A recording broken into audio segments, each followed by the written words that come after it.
We're going to call to order the 21st session of the Pontiac Charter Commission, November 9th, 2023 at 6 p.m. In Pontiac City Hall. Roll call. Burrows. Garrett. Killian. Payne. Present. Ramsey. Stewart. Present. Turpin. Here. Williams. Present. Ybarra.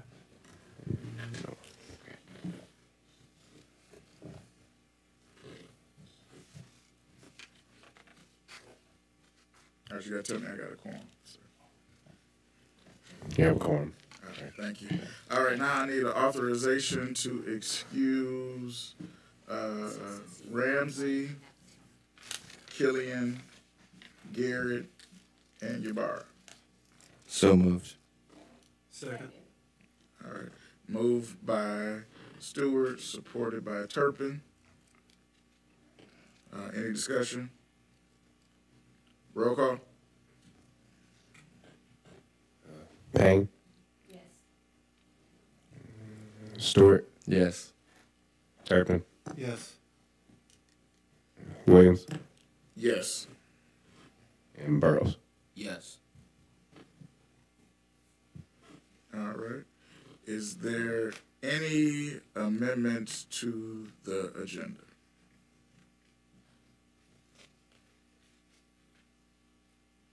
Okay. Seeing none, is there a motion to approve the agenda as printed? So moved. All right. It's been moved by Stewart, supported by Burrows. Any discussion? Seeing none, roll call.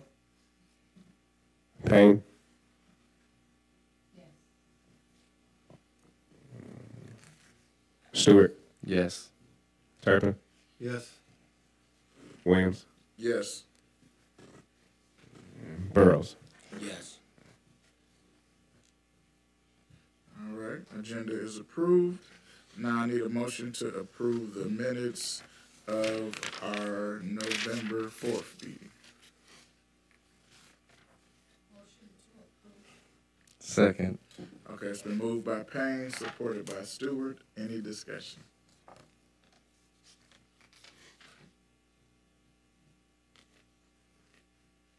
Seeing none, roll call. Payne. Yes. Stewart. Yes. Turpin. Yes. Williams. Yes. Burrows. Yes. All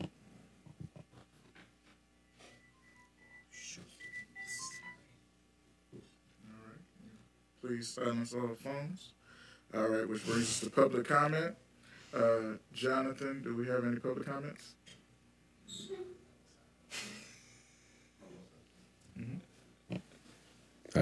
No one for public comment. Okay, no public comments, which brings us to section 4.307. You want me to read it? Yeah, you can start reading. Sure, I'll start reading.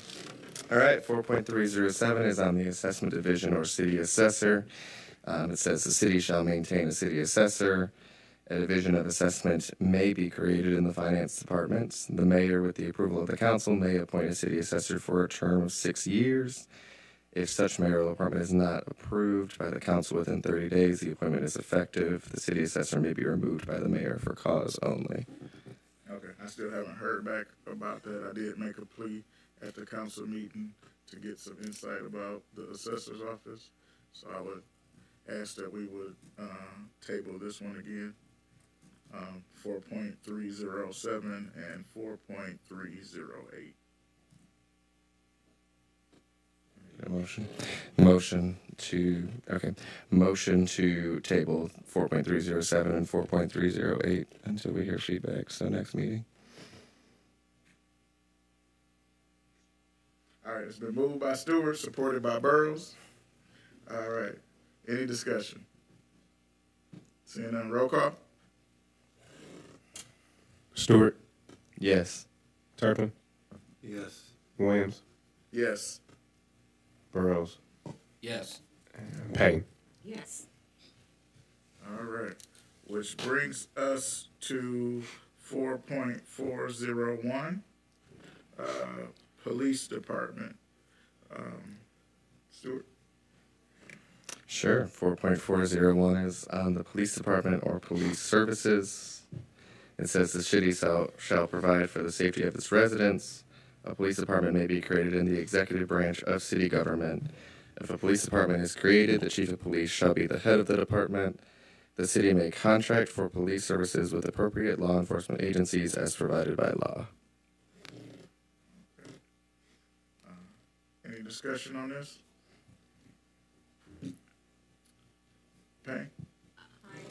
Make sure your mic's on, please. Yes, sir. I made a couple changes. Where it says the city shall, and I said the city police department shall provide. And I said, for the safety of its residents by preventing crimes, enforcing the law, and providing emergency responses in a timely manner. Okay. I think what you just said is encapsulated in 4.403. Okay. Then I also crossed out police services. Okay. All right. So I know I got that part. So we just had the president of the city council walk in. Mr. McGinnis heard my plea on last week, and he's here. So if you would like to come to the podium, sir, we will recognize you with any thoughts that is on the charter up to this point. Right now, we're in Chapter 4, which is the police department. Well, excellent. Thank you very much for this opportunity. I'm Mike McGinnis, 26 Union Street, Pontiac, Michigan, if you're requiring that. And honored to serve the people on Pontiac's East Side in District 7 as their representative, and then currently the council president elected by my colleagues on the city council. I previously served on the last Charter Revision Commission, so first I just want to say thank you, because it's pretty thankless and a lot of time, a lot of research, a lot of contemplation. Honored to have served with Dr. Turpin in that go-around. And so I just really want to emphasize that, especially because as Mr. Williams shared to the City Council and shared to the community, as Chair Ramsey has as well, just the frequent pace of the meetings that you're having to do to try and give the community adequate time to consider the changes that you'll be proposing. I just want to thank you. And that's the biggest thing on behalf of the legislative branch of government I can share. The current charter mandates that we must have weekly city council meetings. And I really haven't found many other municipalities that do that, where it may be that weekly is needed at times, but we are required by the law of the city, the charter from the early 1980s, that we must have weekly meetings. And that could be a very grueling pace. We've already had 115 city council meetings, and we're not even 2 years in. So just similar to how the Charter Commission, once a month is an undertaking, but every other week is even more intense, but we are mandated that we must meet weekly. So even the week of Thanksgiving, we're going to have to shove a city council meeting in there somewhere. Now, that doesn't mean we're short on things to deal with. We're obviously got a lot on our plate, but many other municipalities have been able to, for a few meetings a month. I think a lot of them require 2.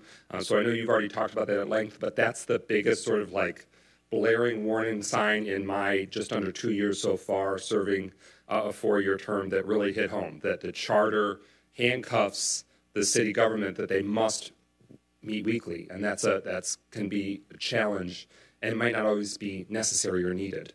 So I just wanted to flag that and offer that perspective that I know my predecessor, the Council President Emeritus Williams, who's very luckily of your body so he can share that perspective firsthand, that's been the biggest challenge and obstacle to being able to be effective is that we are obligated in terms of just the raw number and frequency of meetings. So I want to offer that. I think that right now we have 7 city council members, all currently elected in their first respective terms. I've not had any formal meetings or formal conversations, but the city council, for those who may be interested in continuing to serve or put themselves up for the city's consideration, I've heard no one definitive way or the other about what's the best structure or what really concerns or alarms us. We recognize that each sort of structure is different, and that depending on if the people, depending on the changes that are made, if there are candidates that still want to pursue and still be representing, that they're eager to work with whatever is hashed out, if that makes sense. So there's not a formal position that the city council says, we hate X or we love Y. Each system's going to have challenges. And it really boils down to, the caliber of our residents that are willing to step up. No matter if it was all at large or a hybrid between at large or a district, it really boils down to we want quality candidates who are going to give it their all, and then let the neighbors, the voters, decide. And I think that's really important. So as one of the 7, I share that that's my perspective, that if it remains the way it is now, we can work with that. We're making it work. But if you have, in your research, found that there's other systems that are worth trying, we are willing to be adaptable and work with that as well. Knowing, of course, that's all contingent on what the voters say. We don't get to make those guarantees because our terms are 4 years, we're halfway through it, and it's with the current system. I know some municipalities, they're still all districts, but they have them where there's 2 people elected from each district, and they're even staggered elections. So I just recently was interacting with some Ypsilanti city council members, and they were sharing that. I think Grand Rapids might do that as well. So when it comes to the structure, there's no one set guaranteed way, and this city council is open to hearing how we can try other methods if that's what the research bears out. When I was on the Charter Revision Commission previously, and now that I've been living with it from the legislative side of it, I certainly would advocate that not tying your hands and the city's hands too much in detail. That there might be matters that could be worked out in ordinance, that if you put it in the charter, think about what it would be like if 40 years from now that language was still in there, because it's just so burdensome and can be difficult, as we've seen as a community, that once it's in there, it can be really tricky to change it. So I would just encourage, and that's not really in the weeds on details, that's just like thinking macro level. That's something that we have to contend with ordinances, but ordinances have a pretty manageable way to change them. If it's mandated in the charter and it's something that becomes obsolete or ties the hands of the taxpayers and residents, that can be a challenge. But you, I'm sure, have already considered that prospect. That's just something that's, as the years go on, it's something I reflect on more. I hope that the work that we did in the 2013, 14, 15 era was useful in terms of housekeeping, of cleaning up. No longer do we have a city hospital, so we ain't going to call out a city hospital anymore. And so it's thinking with that perspective, how do we prevent future sort of zombie elements? It's impossible to predict the future, but wherever you can, try and allow that flexibility for the governing document of the charter. But truly, the biggest thing that was like, is the once a week mandated in the charter meeting. That's brutal, and it makes part of the reason why city council service can be very oppressive for residents. It's a big ask, not only time-wise, it would be regardless, but that frequent pace, it does impact sometimes the quality of the governing process, because there's not much time for research review, community engagement. It's just one after the other, after the other, after the other, and that can be very brutal, for lack of a better word. So I'm going to listen this evening. I want to apologize for not being able to make many of the other meetings, but I'm here to listen, and if you have any other questions, I'm here. Yeah, I think we're going to open it up, Mike, for questions. Oh, okay, sure. For you, Councilman McGinnis. Just to update on some of the things you said, in the charter we're coming up with, we used a lot of the charter that y'all worked on as the baseline, and so we're making tweaks to that. So we stuck with strong mayor form of government. The council structure, according to what we're proposing right now, would be 6 districts and 1 at large, and then the council president of their choosing would be a full-time person. So you wouldn't have to have 3 jobs if you stayed the president. Just as where we're at a thought process, I think those were the major changes that we made that you talked about in kind of how the structures will work. So that's kind of what we're looking at right now. So keeping the number at 7 total, but 6 districts and 1 at large, and then the council would vote amongst themselves to have a full-time person. But I'm going to open it up for questions. We'll start with Payne, and then just raise your hand. Thank you, Mr. Chair. I was actually going to add on to what you said, that we did discuss 2 weeks because it really takes you a week to look at things, and then the next week then you report. So I thought we put that already in. Did we not? Okay, thank you. Thank you, and happy birthday season. Oh, thank you.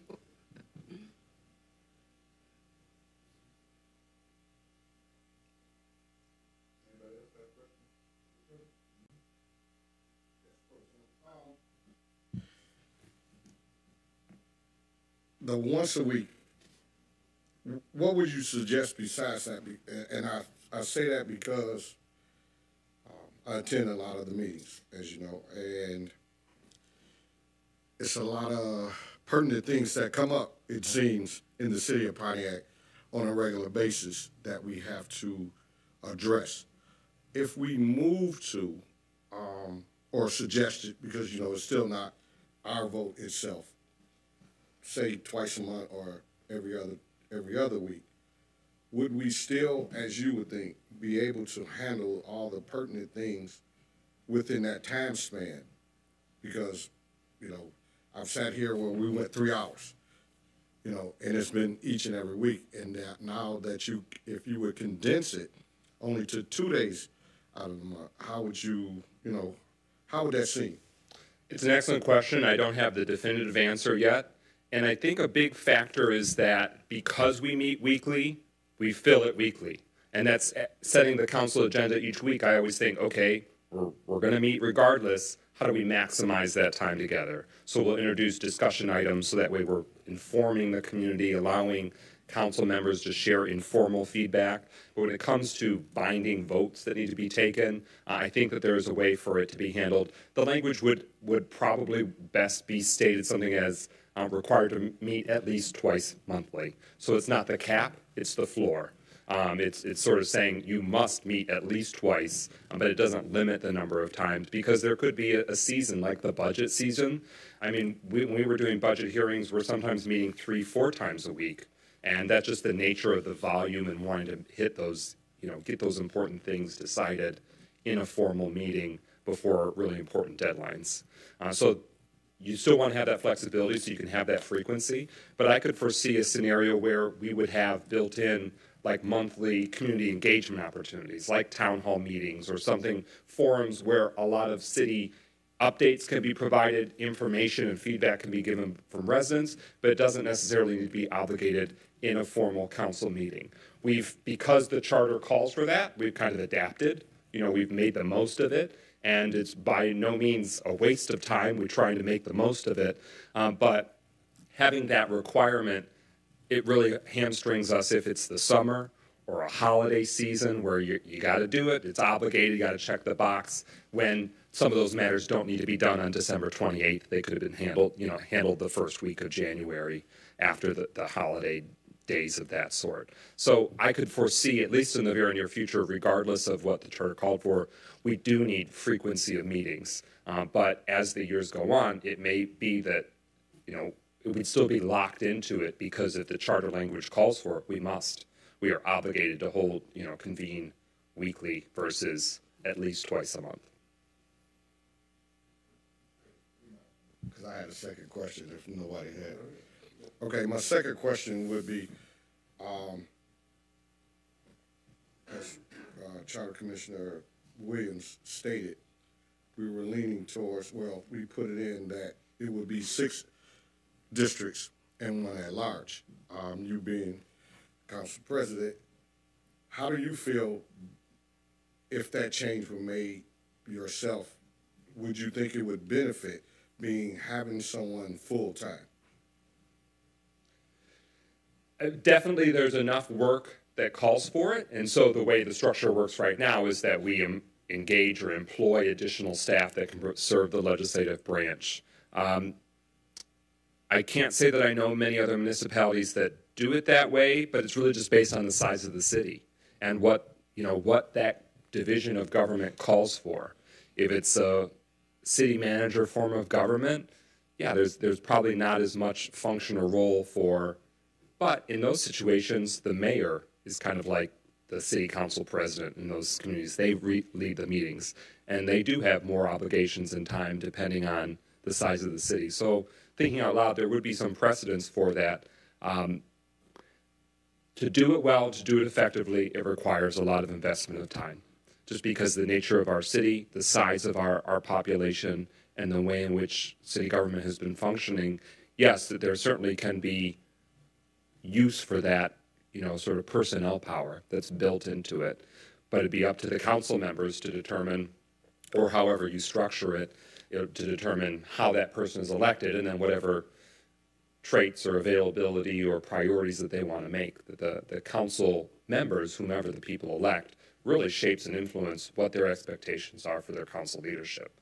Because no council president or council president pro tem have probably done it the exact same way. Not only do they bring their own perspective and personality to it, but they're responding to the needs of their respective council members. And as you change the composition of the body, then they're going to have different expectations. So there's absolute merit to it. I don't know too much beyond what's been shared tonight and then Tuesday night for that, so I haven't done a deep dive on it. But I can tell you, as the current city council president, a lot of time does go into it, and I know that if I was able to invest even more time, or whomever, that even more quality would come from it. But then those city council colleagues have to hold that person, whomever he or she is, accountable, so that way they're delivering. And that's sort of the check and the balance, is that those other council members are there to see that it's performing adequately, that the value is there for the taxpayers and the residents.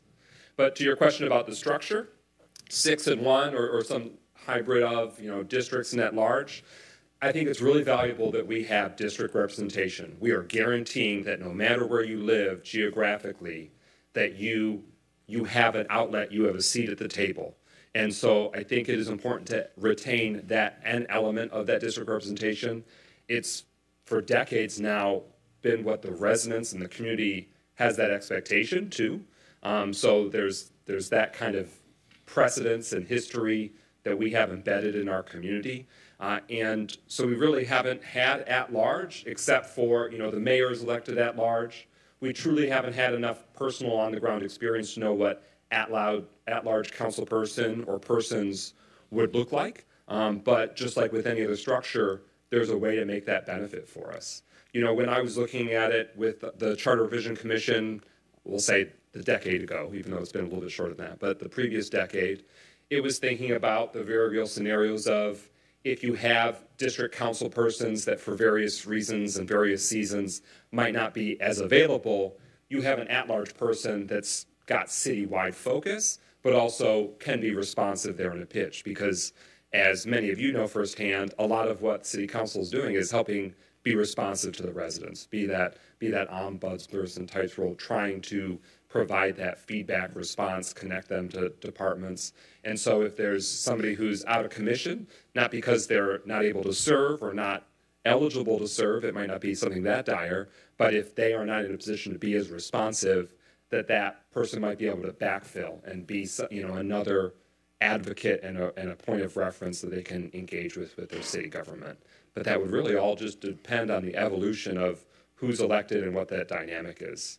It could be, I know other municipalities, they're at-large representatives, like in the city of Detroit, the the nation's, the state's largest city, they have 2 at-large, and sometimes those at-large are taking on a broader focus with some of the issue areas in terms of the budget or finance, whereas the remaining, for them, it's 7 districts, I believe, so they have 2 at-large, 7 districts that they're able to drill down and advocate for, but also provide the perspective of what's the impact for Southwest part of their city or for the East Side, et cetera. They're offering that geographic specific focus and voting accordingly. I thought of another angle years ago too, in that if you're voting for just one city council person, but all city council members are voting on something that impacts you. I mean, we've just had an issue come up with rezoning of a former school, for example. We are elected by city council members per each of our districts. But if a resident or a group of residents was really dissatisfied with how their city council was serving them or advocating for their issues, they really can only impact one of the 7. They can either vote for or against one of the 7 or recall one of the 7. So not that I'm in the market of trying to, have people gunning for me, but that if there is an at-large seat or 2, it gives residents another opportunity to sort of say, well, yeah, you do not only represent me, but I have a means to redress my grievances, meaning like I'm able to take you to task. I can either vote for or against you or run against you, or I can try and, recall you because I am in the at-large, I'm a resident of the city as a whole. So it's a negative what if, but it's still a legitimate what if. How are residents able to impact the people that hold the seats of power in their city? And that's, I think, part of the reason why over the last 40 years there's always been kind of a push, knock on wood, there's often talk of or action to recall our mayors. Not only because we had so much instability with the financial fallout of General Motors leaving and all the recession that was tied to that, but it was the only way that all the citizens could impact their local government. They all had a clear shot at the mayor. They didn't have a clear shot at all city council members. They just had 1 of 7. So even if it was really the city council that was the obstacle or roadblock to them getting the decisions they want, or they perceiving who's doing a good or bad job, they really only are able to take a bite at 1/7 of the apple. And so the at-large option gives them another sort of outlet or means to try and influence who holds power in their community.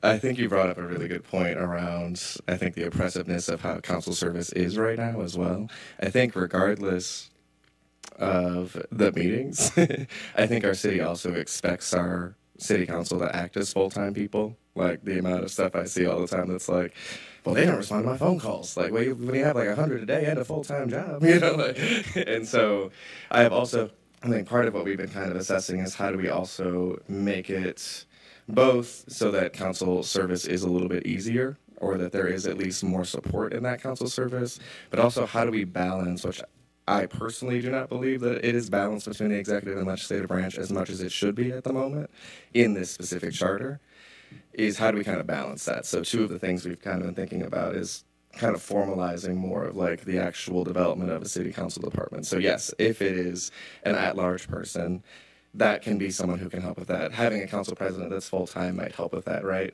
So having some support there, but also having a little bit more staff, which I know you all have done independently, but having a little bit more worked in to have an actual department so that you do have a little bit more support. You all don't have to do it all by yourselves.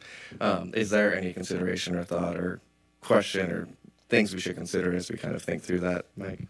Thank you for those questions. First, to the concept of, aligning, if the city council president has more formal responsibilities, or I should say expectation with compensation of full-time service, they could help be a stronger counterweight because they are more active, they're more present, the expectation is there. But also, let's game out, if we're meeting a few times a month as a city council, that city council president or leadership team is able to be there more in an engaged way to help make sure that initiatives are responding and that the legislative branch's voice isn't being overlooked with that. But so it's going to be a balancing act regardless, whether we meet once a week or we meet twice a month. It's it's something inherently that will always be a struggle. And I think it's the nature of the executive that they want to execute and they want it their way. And so we want to make sure that the taxpayers and the citizens are protected and that check and balance is there. So I could see why a full-time leadership role for the city council would be able to help in some of those scenarios and be that counterweight. The contrary opinion I'll offer on the city council staff role is that I anticipate, and the way that we've been operating is that we need to have support staff. We need to be able to function effectively, to be responsive, to be timely, to be strategic and proactive. But if you lock it in the charter, perhaps, it's almost like creating a minimum manning situation, referencing like how the fire department must have X number of firefighters for X period. I could see in really dire circumstances, it might make more sense with an ordinance. I haven't looked at, how the language could be written, but I wouldn't want to be locked in if we must have, X number of employees when we're maybe cutting everything. But if it's in the charter, it's got to be almost held harmless. But I see the merit in trying to make sure that it's enshrined so that way that scenario doesn't hollow out the legislative branch. I hear that. 100%. And that's, I think that's a good consideration, that we can make it as flexible as possible so that you have, it's not saying you need these many positions. I think that's a very valid piece, right? Is we can say, I think it's the concern I have, right, is what we kind of faced in the last administrations, which was, well, they hired someone, but if they're not being paid, like the council was really hamstrung, right? So like the parliamentarian was hired in previous administrations and then not paid, right? So how can we put in some language that requires, if council does decide to do this, in an administration that's maybe not as... Right. Yeah, no, I think that's an excellent point. And I shudder to think about the very recent history that previous city councils have had to endure with that. So I would just encourage the language that makes it clear, the authority, the means, the process, but then perhaps you're not necessarily saying, because the city charter of the early 80s says that we have the city council may have a legislative auditor. Okay, well, what is a legislative auditor? We know what maybe they meant in 1982. They knew what they meant in 1982, but it's about trying to adapt that or almost kind of like force it where things may change in 10 or 20 years, or it could be a situation where it's about finances and auditing, and that's what you really need to have your professional staff be focused on. So I think the previous city council did an effective job of working with those boundaries despite those obstacles from other branches of government. So I would just encourage language that strengthens that and makes it, sort of ironclad and resolute, that it could not be diminished, but it doesn't necessarily obligate them that it must be this title and this job description or things like that. That's my initial reflection. That's super helpful, Mike. I think that our council president, councilman, that's super helpful because I am helping with putting that language together. So I'll kind of think about how we can do that as well. I did have just a couple of quick questions before I move it on to the next one. We also had talked around if there was a meaningful consideration that we should explore staggered terms. Now, after some conversation, we said it doesn't make sense at this moment, but if we don't do it now, it won't be done until another charter commission in however many years, right? And so I'm curious if you have any thoughts on that. We kind of are either way. We think there's some value in case of what happened, right? Like in this last one where every single council person was replaced. But we also know that is maybe a one-time kind of crazy situation that doesn't always happen, right? So do you have any thoughts on kind of would staggered terms be helpful? Would that be something that we should consider a little bit more? There's no guarantees in the world, and I tried to, engineer how could that be possible, because on paper it seems like a best practice, right? With any organization, you never want to have 100% turnover and lose that institutional knowledge. But based on us having 7 districts or any number of districts and 1 person per district, we could have staggered terms, but it would be arbitrary. It's random which of the 3 are on this cycle and then which of the 4 are on another cycle or some combination thereof. So it'd be not necessarily that meaningful, but then 2, it might force another municipal election when we otherwise wouldn't have one. And that would actually be more harmful because you might have one or two people on a ballot and nothing else. Right. That it might even depress and turn out even further, which is the opposite of what we want. We want maximum civic engagement, so that way those who are holding the seats of power are reflecting, the will of as many people in the population as possible. So, term limits for the sake of term limits, I wouldn't necessarily be pushing for that. Cool. Or I shouldn't say term limits. Staggered terms. Staggered terms. For the sake of staggered terms, I would not be pushing for that. It would all just depends on the structure. Yeah. Like if the reason why they do have staggered terms in Ypsilanti with their districts is because they have 6 districts, but no at-large, 6 districts or 3 districts, and each district elects 2. So that means in one year's election, one person from each district is up, and then the next staggered is they have the other 3 from those respective districts up. So. Great. Is that better? Maybe. I mean, it's, there might be value in that, but there also can be, that means that councils are changing. Yes. There's a lot more prospect for change, even if it's staggered. So we have actually had relatively a lot of stability when it comes to at least a 4-year window of our city council. So there's strength in the legislative branch having that stability. Versus sort of the constant turnover or the changing of the musical chairs. But I mean, each structure has its pros and cons. Correct. There is the possibility, and it played out, where it could be 100% turnover. Now, a case could be made is that the voters wanted that. That's what the voters did. But if, let's say there was 0% turnover, if all were carry over again, I mean, well, you'd have continuity, but so it negates that term limits, or keep saying that staggering of elections would do that. Yeah, and I think you can add in some other factors on how transition happens rather than like staggered terms, but how transition happens generally, like requirements that are in the charter. That helps with some of that too. Yes, and I know that you're looking at that. I think that's especially important for the executive branch, because when we elect a new mayor, when that happens, a mayoral election happens in early November, there is almost 2 months until their term expires. Some communities, not necessarily strong mayors, but their terms kind of, the election happens in November, and then later in November the transition of power happens.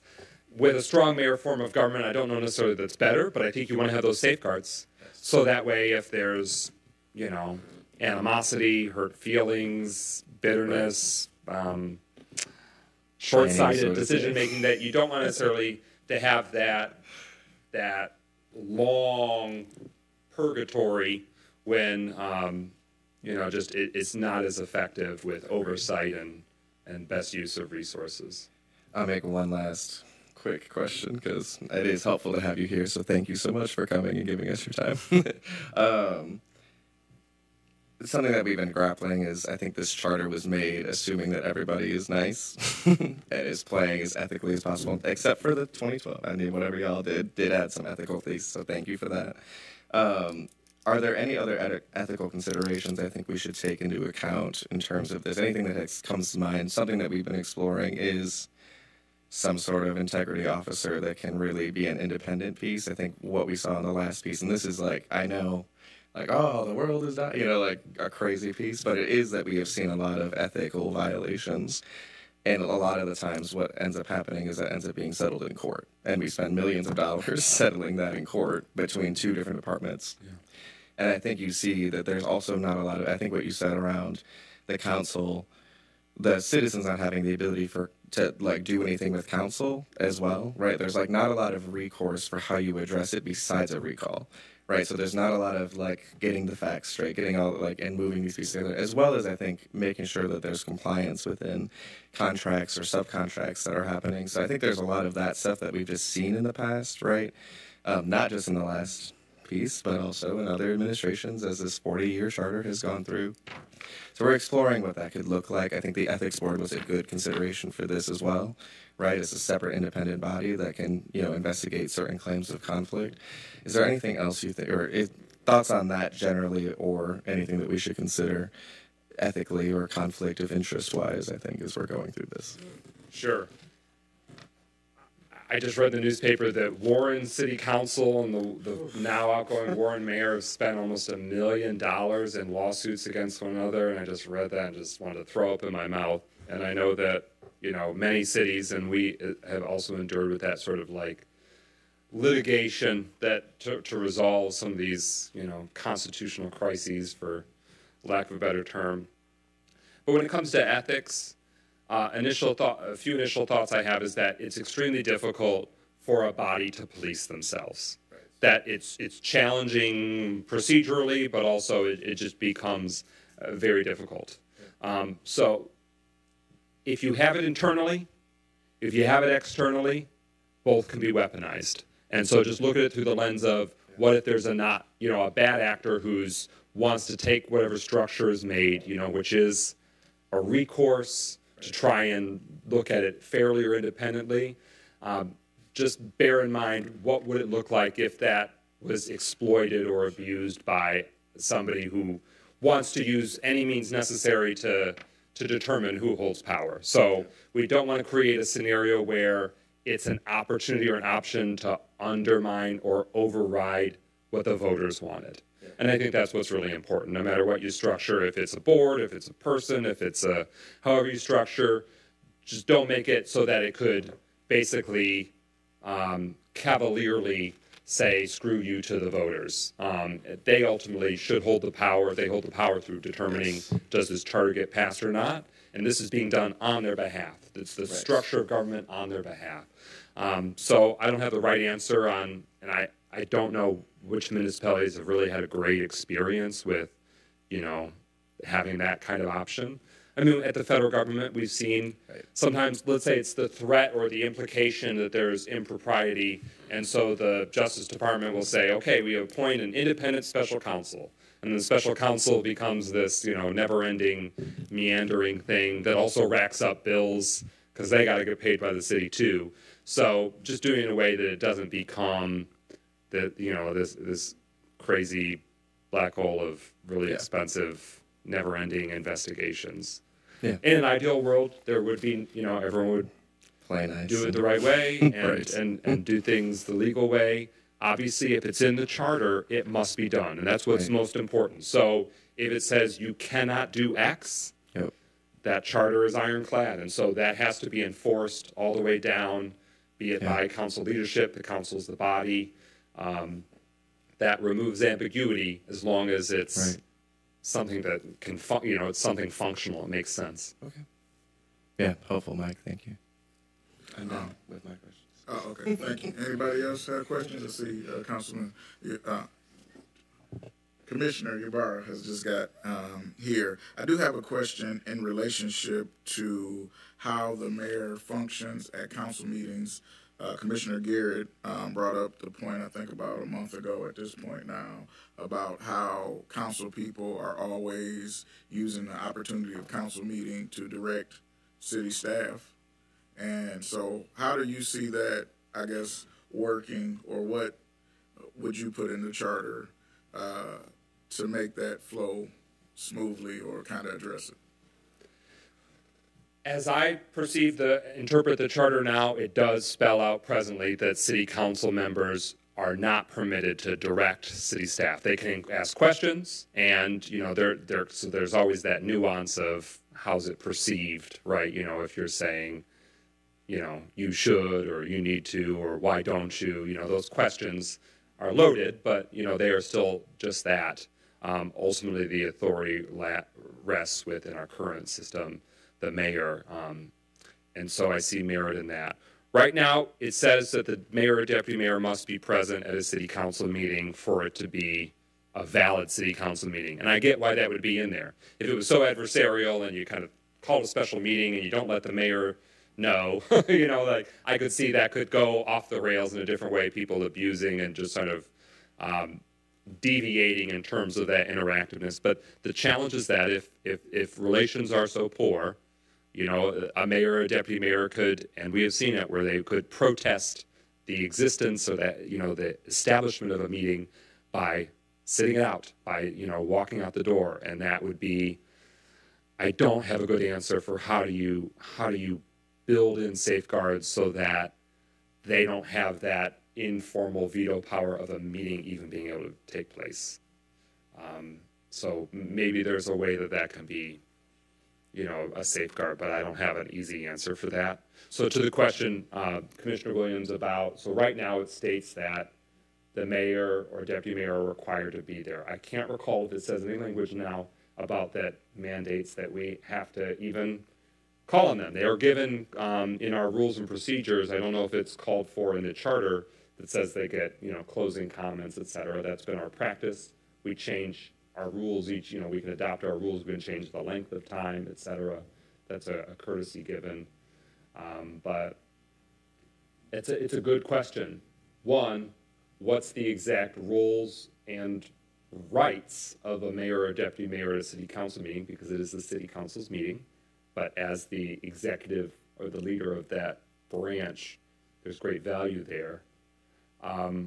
But when it comes to council members interacting with the mayor, we are governed by Robert's Rules of Order and Parliamentary Procedures. So if any city council member says, I yield to X person or yield to the mayor, they are yielded to.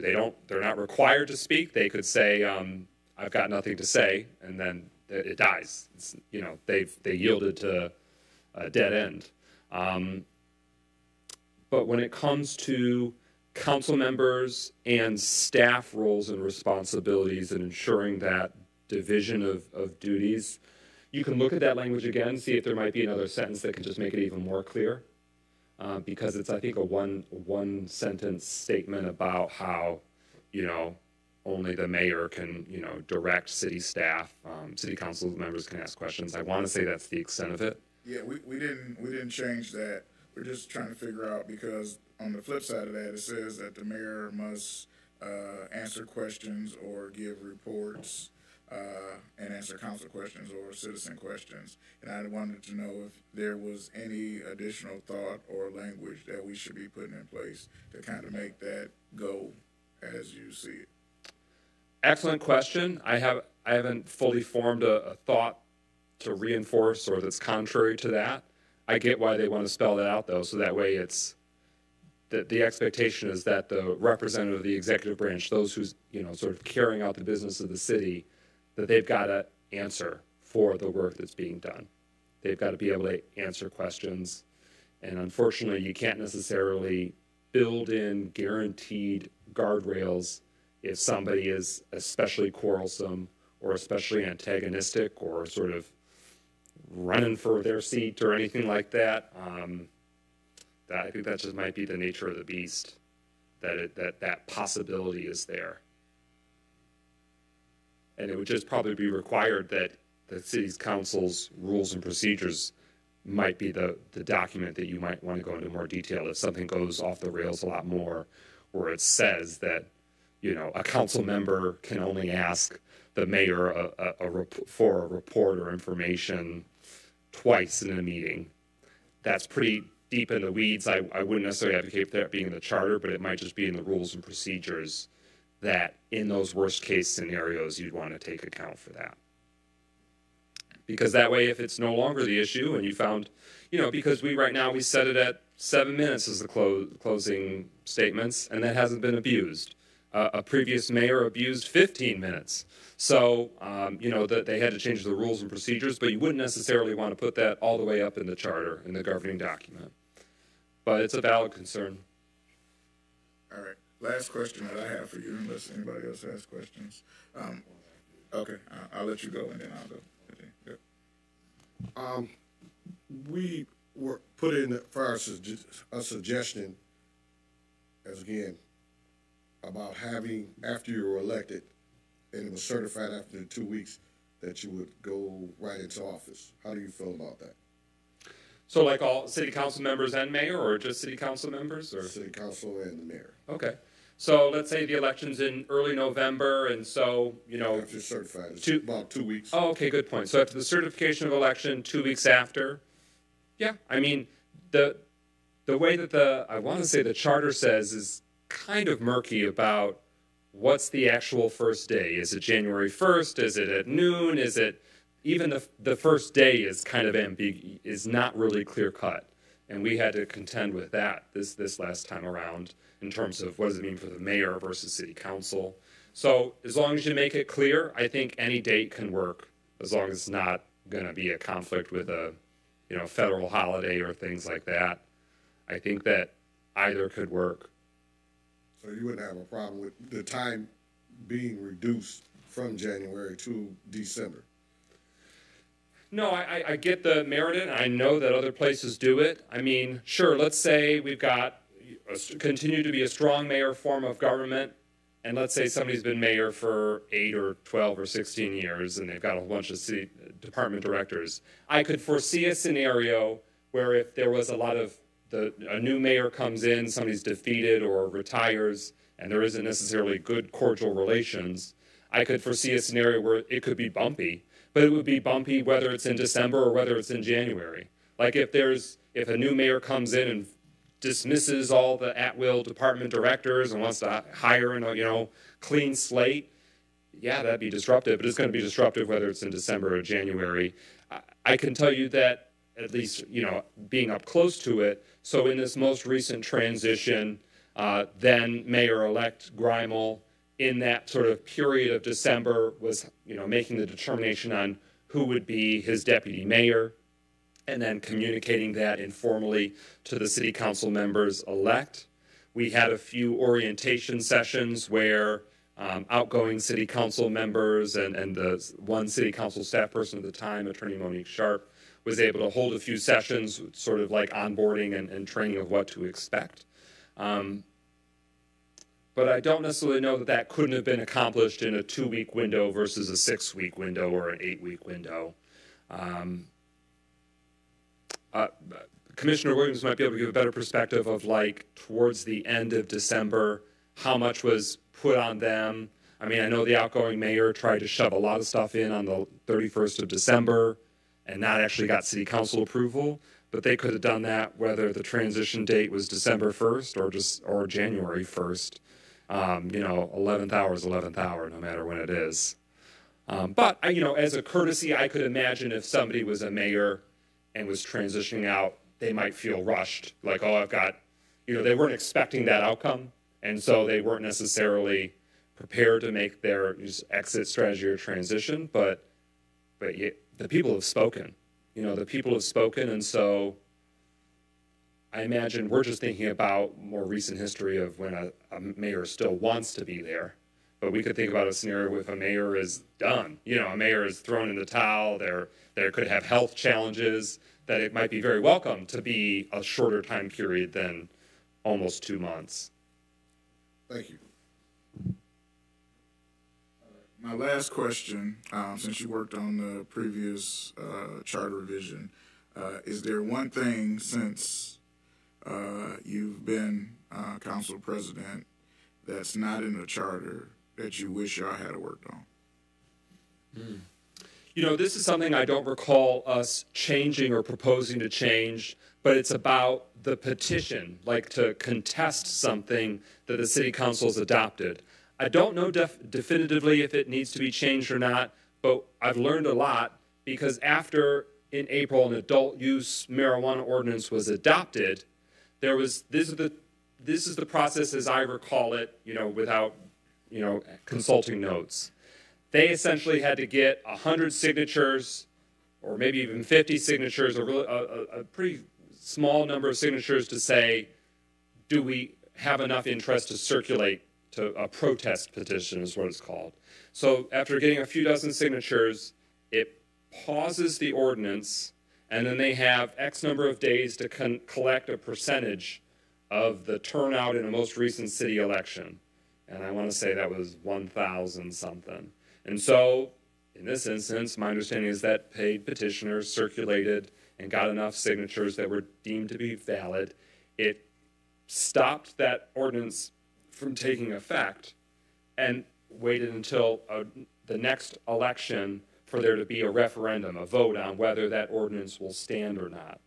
And in this instance, also not something have heard of before, but allegedly it's happened before.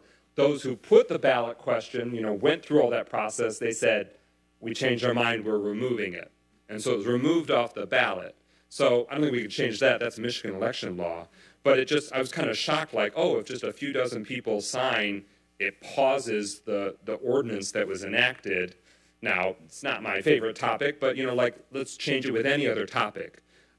All I know is that I'd want to look at that and look at it through, is this too destabilizing? Like, let's say we were in a really tough spot as a city and we're trying to make changes and they contest. I don't know that they can do it with a city budget. I think the state law says you can't do it with something where finances or funding is tied into it. But it could be pretty paralyzing that we might have to wait 6 or 8 months before an election was held. I still think there needs to be that opportunity for popular, the people to say, I don't like this, slow down, move the brakes. But just to my knowledge, it had not been done in recent memory. I don't know if it's been done much in 40 years. It might have been one of the first, if not the only times. I feel a little strongly about it because it felt like it was for, non-Pontiac residents and trying to advance their own. This is just my personal, I'll stop saying it because of an actual meeting. So it's a situation where it's something that could be good, could be altruistic, could be used well, but also we're seeing how it can be exploited or perverted in the sense that that's not what the intention was. It's about the people being able to call the shots. So not necessarily get rid of it. I would just look at it closer, and I did not. It just seemed like, okay, that makes sense. Because I had never seen it actually put into use before, it did not give me pause in 10 years ago when we were looking at it before, and I don't remember us really even debating it because it just was what it was. All right, well, thank you, President McGinnis. Please come back anytime, and I'm glad that you joined it, and we're going to get back to our regular scheduled agenda, but I do appreciate you coming out. So thank you for that invitation, and thank you again for your service. Like I said, I recognize how lengthy and thankless it can be. So thank you, because it can really put the residents in a stronger position for the generations to come, depending on the outcome. Thank you very much. All right, we're at section 4.401. Commissioner Payne had some thoughts.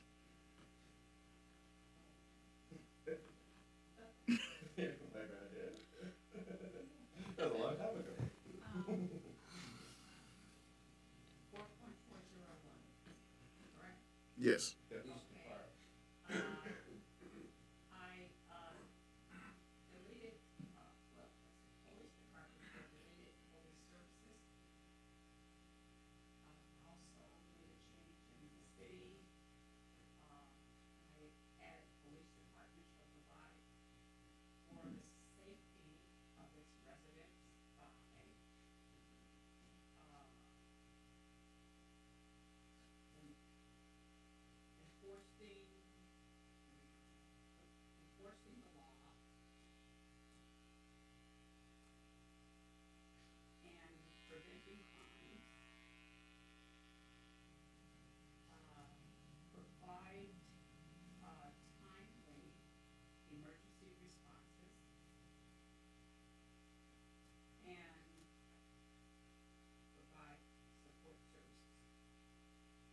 Okay.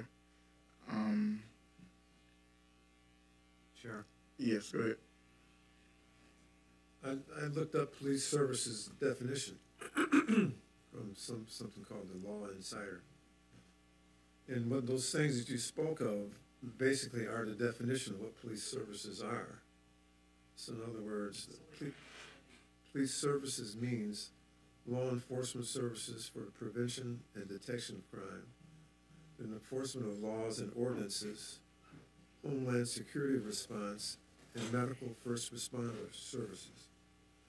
So I don't know why this is in parentheses here, but your police department is responsible for the providing of police services, which covers the things that you mentioned later on in your yeah.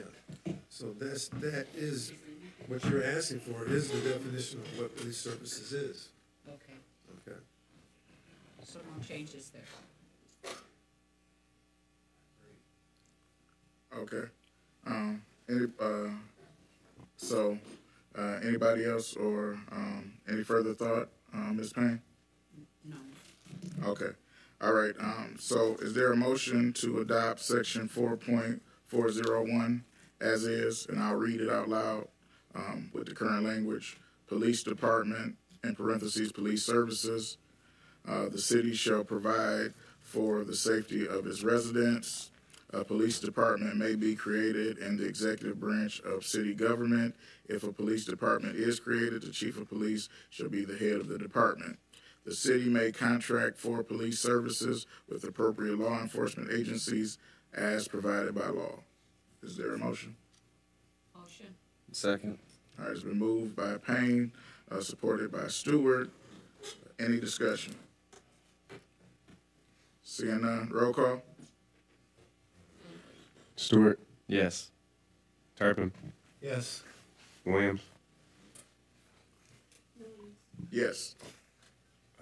Ibarra, Yes. Burrows, Yes. Killian, What, did you say Killian? Yeah. Oh, yes. All Payne. right, motion passes, and our chair. Oh, I'm sorry. Payne, Yes. and Ramsey. Yes. All right. So motion passes, and our chair has arrived. So we will leave her to section 4.402. All right. Any changes to 4.402? I make a motion that we adopt it. Madam Chair. Yes. I deleted 4.402 because it's kind of the same as 4.403. Or maybe not, maybe so. No. I think 4.403 gives more detail of the duties of the the chief of police. It says police chief again. Somebody get a second. I'll second. So there's been a move in support to adopt 4.402 as is. Any discussion?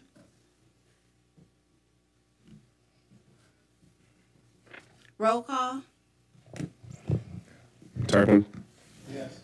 Williams, Yes. Ibarra, Yes. Burrows, Yes.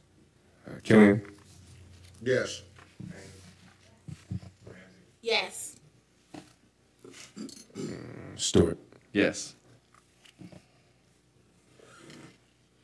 All right, 4.403. Does anyone have any changes?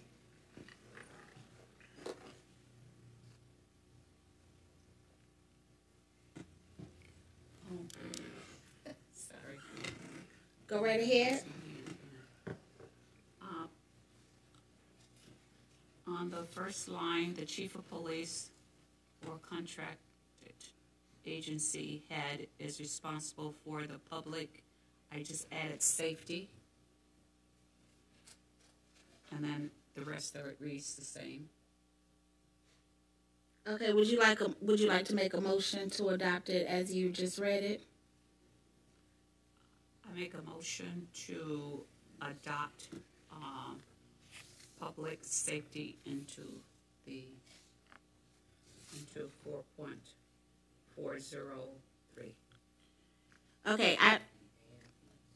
Okay, Commissioner Payne, you're going to have to read that in full.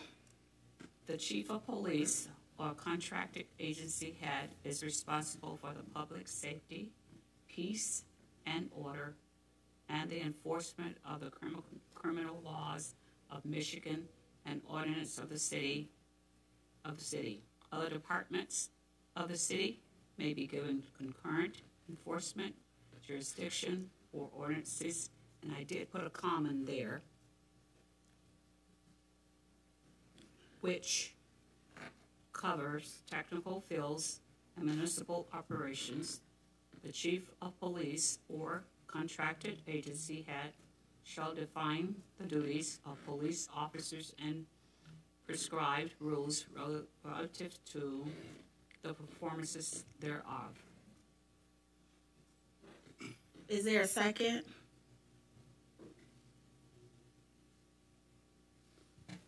Support.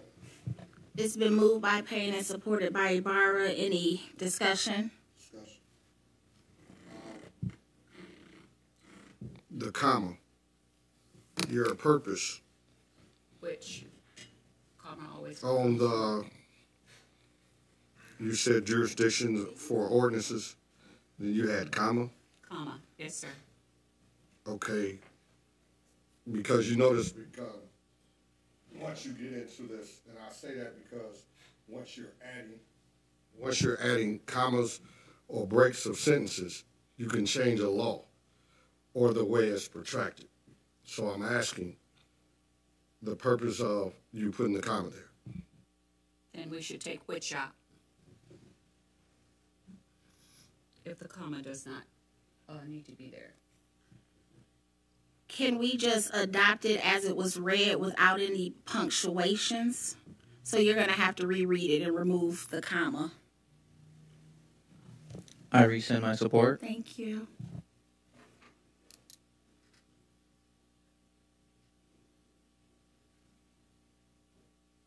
Commissioner Payne, you need to reread it without the comma. The chief of police or contracted agency head is responsible for the public safety, peace, and order of the enforcement of the criminal law of Michigan and ordinance of the city. Other departments of the city may be given concurrent enforcement jurisdiction for ordinance which cover technical fields of municipal operations, and the chief of police or contracted agency head shall define the duties of the police officer and prescribe rules relative to the performance thereof. So it's been moved to be approved as just read by Commissioner Payne. Is there a second? Support the revise. Commissioner Ibarra supports the current reading of 4.403. Any discussion? I have a comment. The being responsible for public safety is it's a pretty broad term. You know, there's lots of things inclusive of safety.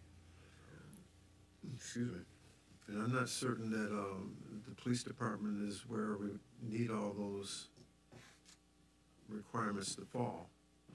I mean, like licensing for various I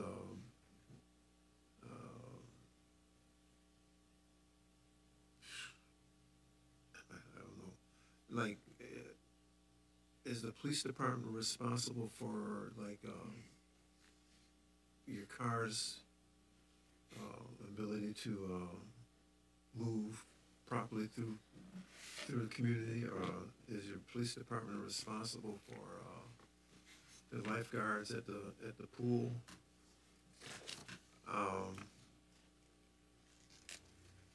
I think that you know, the enforcing laws is important, but you know, a lot of these services that are provided in the city have ordinances and requirements that are part and parcel to the nature of what that organization, individual, company is doing, and the police department can't be expected to like enforce all these things. Thank you. You know, it gets kind of murky because there's so many things that are out there that the police department just can't be the guardian of all things for our safety. I don't think this article said that. I don't. When she says services, Public safety. Public safety. Mm-hmm. I mean, lots of things like, like public safety. I'm having a hard time finding an example that. I get what you're saying. I'm like, but the same thing could go for peace and order. If my neighbor's having a party and I call the police and they say they're not violating any noise ordinance, I don't feel like I have peace. Public peace and order. So I don't think it's saying all. It's not being inclusive of all safety, all peace. Well, if there's a disruption in the public in terms of like peace, then the police department is expected to like help to provide order. And if there's somebody out there shooting or harming somebody, the police is responsible for the safety of the residents. True. Okay, safety. That's public safety, but the public safety, if I do what I do and something happens and pull the wrong tooth, the police department isn't expected to come get me because I pulled the wrong tooth. I mean, is that against public safety? I get what you're saying. I'm concerned that it's such a broad category that I don't know that it fits in this context. Thank you. Any other discussion? I call for the vote. Roll call. Williams, Yes. Yabara, Yes. Burrows, Yes. Killian, Yes. Payne, Yes. Ramsey, Yes. Stewart, Yes. Turpin. No.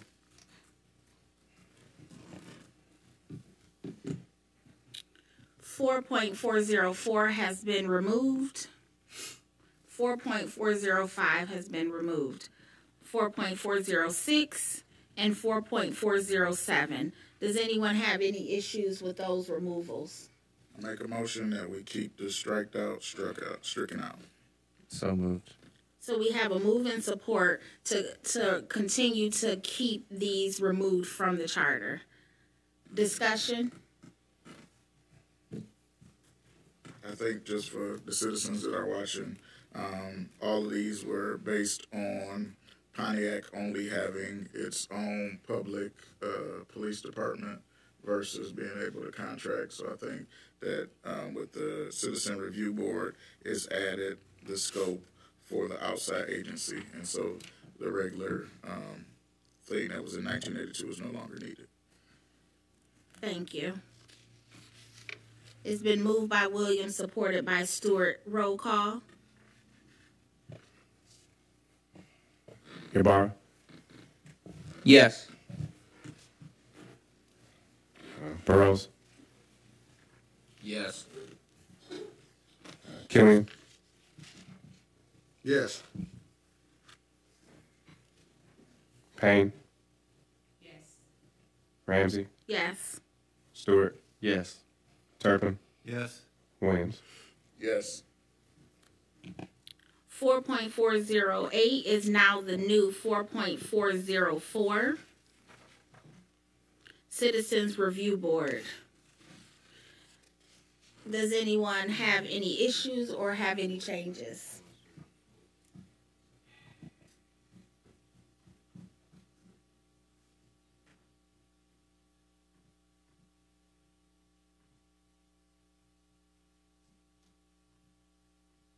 Is there a motion? I make a motion. Support. What's the motion? The motion is to keep 4.408 Citizen Review Board, now the 4.404, A complaint by a citizen against a member of the police department or contracted agency shall be made to the chief of police or contracted agency head.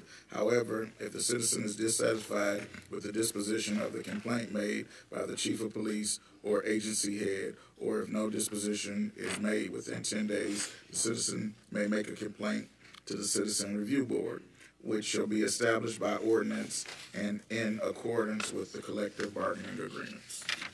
It's been moved by Williams and supported by Ibarra. Any discussion? Roll call. Burrows, Yes. Killian, Yes. Payne, Yes. Ramsey, Yes. Stewart, Yes. Turpin, Williams, Yes. Ibarra. Yes. 4.409, 4.410, 4.411 have all been stricken. Commencements of proceedings, taking of proof and decisions, and proceedings to be public. Does anyone have any issues with these continuing to stay removed? I make a motion that items 4.409, 4.410, 4.411 are all remain stricken. Support. It's been moved by Williams and supported by Stewart to keep 4.409, 4.410, and 4.411 removed off the charter. Any discussion? Roll call. Killian, Yes. Payne, Yes. Ramsey, Yes. Stewart, Yes. Turpin, Yes. Williams, Yes. Ibarra, Yes. Burrows. Yes. Fire Protection Services, Chapter 5, 4.501, Fire Department, Fire Protection Services. Does anyone have any changes they would like made? Payne. Is your mic on? No.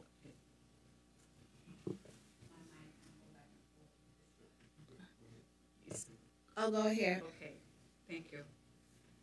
The city shall provide for fire protection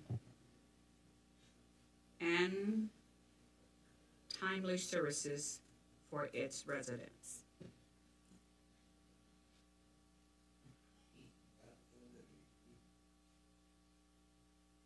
Thank you. Is there comments down here? Commissioner Killian, Commissioner Barrows? I would like to make one comment. I understand the need and what you're saying, but I don't know how we could regulate that in our charter, as far as being timely. Like how we define it. Yes. Yeah, That's where I thought about that too, and also I thought about some instances where there are a lot of fire, any responses have been delayed due to whatever reasons. But if they know they have to be timely, maybe they'll respond faster. I don't know. I think we would struggle to If we hold. had our own fire department, I think I would probably not put it there, but we don't have our own fire department. I think we understand that, but it is hard to legislate timely. Okay, time. Okay. Straight.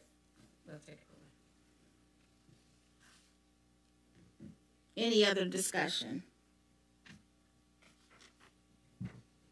I have. Is it any type of way, and it's just a thought, because that was one of my things as far as timely, but as far as locations, having more within the city than we do now, because that would equate to, I think, some of our timely issues. Do we look at that as a charter or some other, probably, I just wasn't sure if it was in this section where we could put more meat into having more fire departments in the city.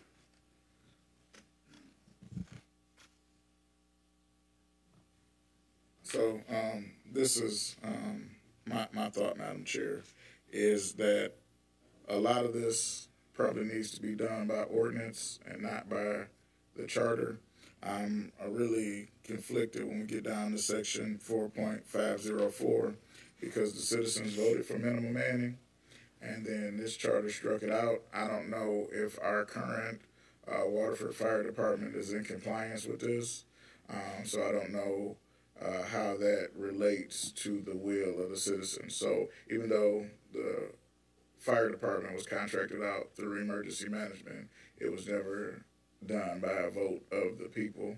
And so when they created this charter, the people went so far as to amend it to tax themselves to make sure they had 2 fire people per resident to kind of get to that actual responsiveness and timeliness thing that Commissioner Payne is talking about. So I think that we should probably leave these sections as is, especially the first one. But I think we should probably talk to the current mayor's office to find out how that affects the actual taxes of the city, because we pay for that right now. And so if we take it out of the charter and the charter passes, is that going to require the city to give people money back? All right, so is there a motion on the floor to keep 4.501 as is? Yes, I make that motion. It's been moved by Williams and seconded by Burrows to keep 4.501 as is. The city shall provide for fire protection services for its residents. A fire department may be created in the executive branch of city government. If a fire department is created, the fire chief shall be the head of the department and serves under the supervision of the mayor. The city may contract for fire services with appropriate fire protection service agencies as provided by law. Any discussion? I want to remind everyone that this relationship that we have with the Waterford Fire Department happened at a time when we were under the control of emergency manager. And the reality was that both Pontiac and Waterford were having financial challenges. And by virtue of combining those services, it was able to make the Waterford Department whole. And, you know, it could easily, in my mind, have gone the other direction. We could have taken over Waterford, and that would have made our department whole. And so it's really, it comes down to a question of whether in these times of like management, whether all the small fiefdoms that we have, like Waterford, Pontiac, Rochester, everybody having their own department here and there in the hierarchy within, whether or not we're, with the technology that's available, we're moving to a point in time where maybe the county should be the generator of all fire, or all policing, etc. And you don't have all these like chiefs in all your different communities, which would probably help with some of those cost factors. Do you have a motion for, you're talking about a regional department? I know that's something that I would like to the county, all the municipalities to look at. But yeah, this as it's written basically came down due to the fact that we had an emergency manager at the time. And but you know, I think it works effectively the way it is. You know, I don't know anything about the numbers necessary, the minimum manning. The minimum manning thing, I think, drove us into the financial problem that we had. A lot of people getting overtime and all that kind of stuff. And so that's definitely something that, as a region, we need to be aware of. Thank you. Any other discussion? Roll call. Killian. Payne. Ramsey. Yes. Stewart. Yes. Turpin. Yes. Williams. Yes. Yes.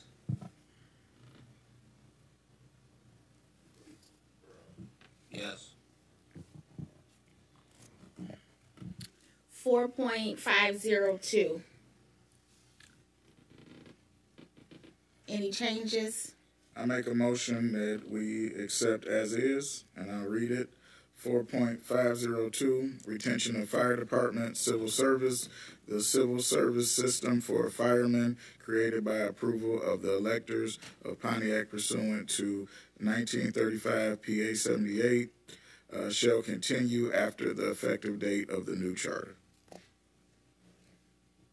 It's been moved by Williams. Support.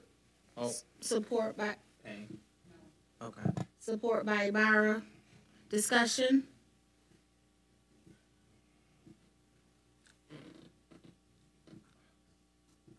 Roll call. Payne. Ramsey. Yes. Stewart. Yes. Turpin. Yes. Williams. Yes. Ibarra. Yes. Burrows. Killian. Yes. 4.503, emergency power. I make a motion that we accept emergency power as is, and I'll read it. Emergency power, the fire chief or the person of the department or contracted agency in charge at any fire may cause any building to be razed or destroyed when necessary in order to arrest the progress of a fire or ensure the public safety. And no action shall be maintained against any person or against the city therefore. This shall be done with the concurrence of the city building official and notification of the mayor and the council president. It's been moved by Williams. Support. Support by Stewart. Discussion? Payne?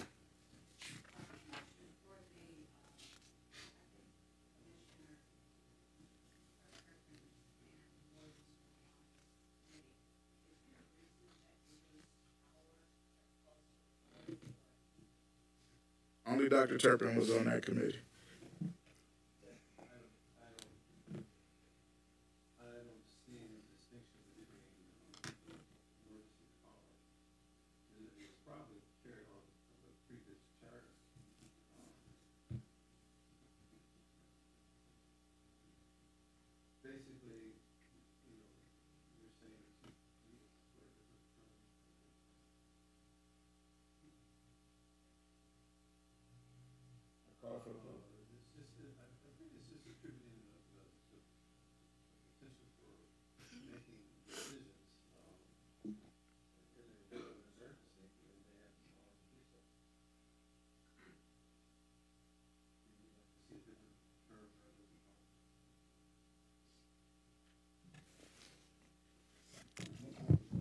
Ibarra, I'm gonna give a point of privilege to Commissioner Ibarra, but Commissioner Williams has called for the vote.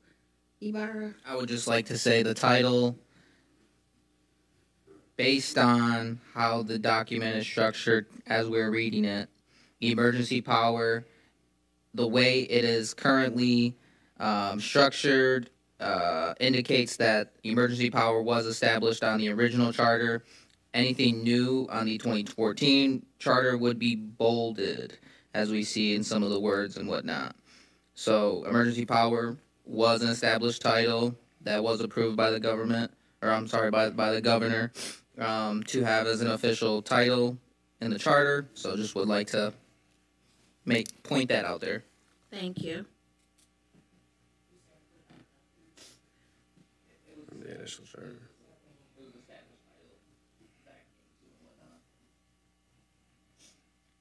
Roll call. Stewart. Yes. Turpin. Williams. Yes.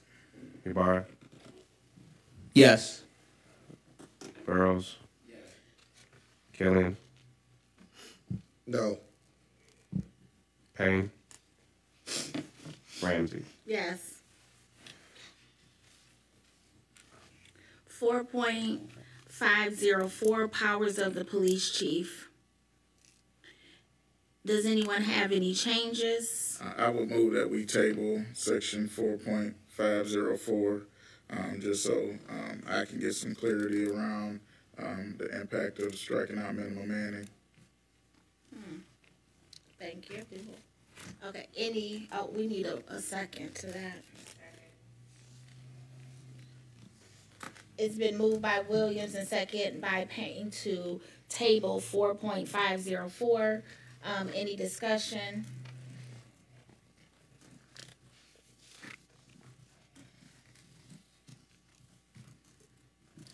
Roll call. Ramsey. Yes. Stewart. Yes. Turpin. Williams. Yes. Ibarra. Yes. Burrows. Yes. Killian. Yes. Payne.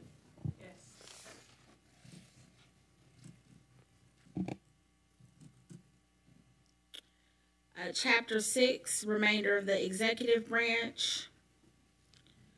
4.601, other departments, boards, and commissions. I know we had some changes, okay. I remember.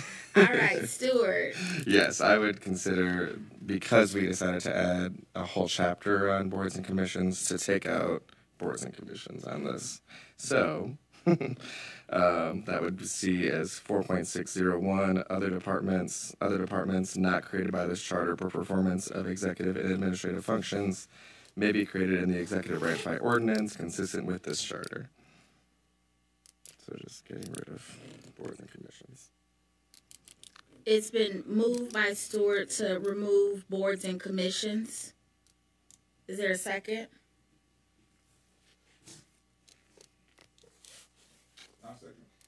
All right, it's been moved by Stewart and second by Williams.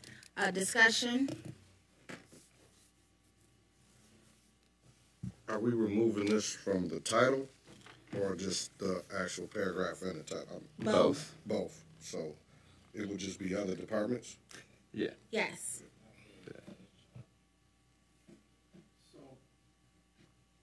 Turpin. So, in the eventuality that the executive branch needs to establish some sort of committee to study something, that's gonna be covered somewhere else, or Yes, we want to make a whole chapter for it. a whole chapter for Boards and commissions. boards and commissions.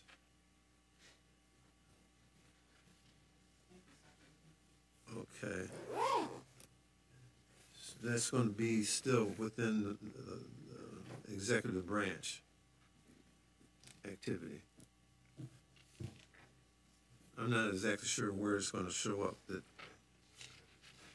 We had approved in the last meeting that we were adding boards and commissions to Article 6, which is under general provisions, where it does cover things that are also covered under certain things like So there's personnel. going to be definitive boards and commissions.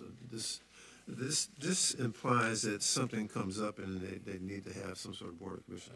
So you're going to cover that in another section where, Yeah. should the need arrive, we create a board and commission to handle that need. Yep. Okay. That's the plan, yep. So it will spell it out. So, like an example, the only one that was spelled out in the charter at all was Arts Commission. Right, but even Planning Commission wasn't really engaged, which is a pretty consistent one.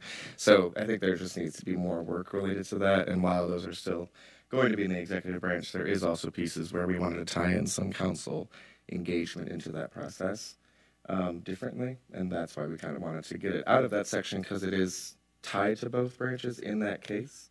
And so that's where, but it still will provide, we just need the language, so we'll be updating the language. I'll be sending that for the next meeting.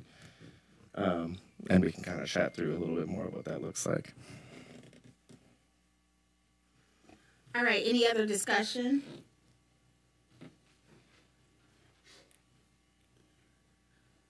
Roll call. I'm sorry. Let me.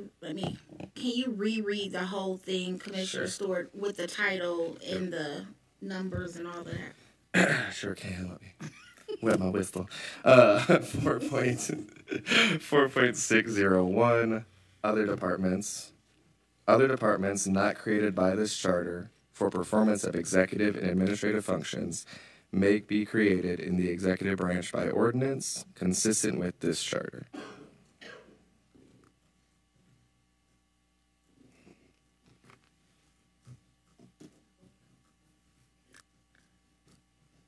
It's been moved by Stewart. Support. Yeah. Okay. Okay, yes, moved and supported. Roll call. Turpin, Yes. Williams, Yes. Ibarra, Yes. Burrows, Yes. Killian, Yes. Payne, Yes. Ramsey, Yes. Stewart. Yes. 4.602, assignment of administrative functions. Any changes or concerns with that? I move to approve it as section 4.602 as is. It's been moved. Moved by Stewart, second by Payne. Any discussion?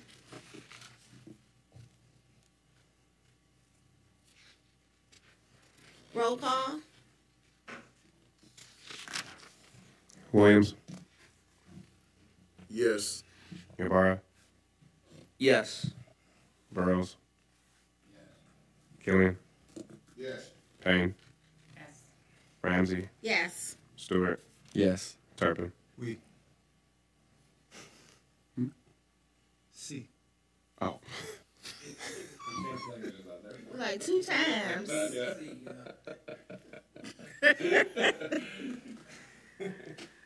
I just want to put it on the record. If Commissioner Williams leave, we gonna have some problems.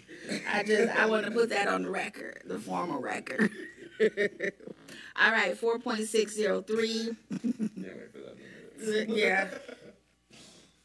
I make a motion that we accept it as is.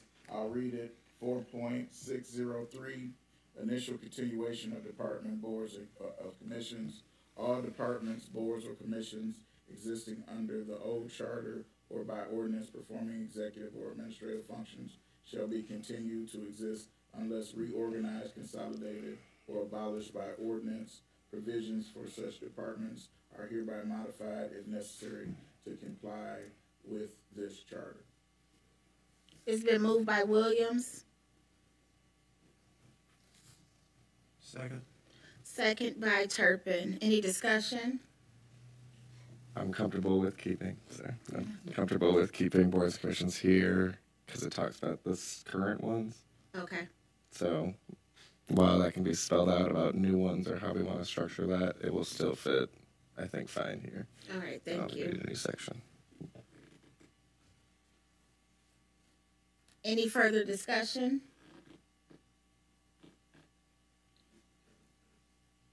Roll call.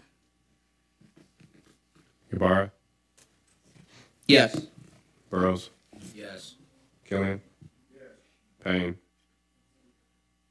Yes. Ramsey, Yes. Stewart, Yes. Turpin, Yes. Williams. Yes.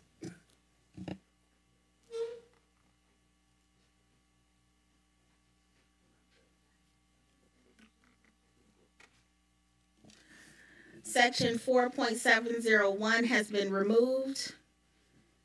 Any concerns or discussion around that? I think we already approved that in the last, when we moved the boards and commissions initially. We moved it to this section and then said that we would strike that in the last meeting. Okay. And add a new one. So I think we're good on this one. Well, we're going to go through the motion because I'm just not. Sorry. Okay, so 4.701 will be removed because we are creating another section. Payne?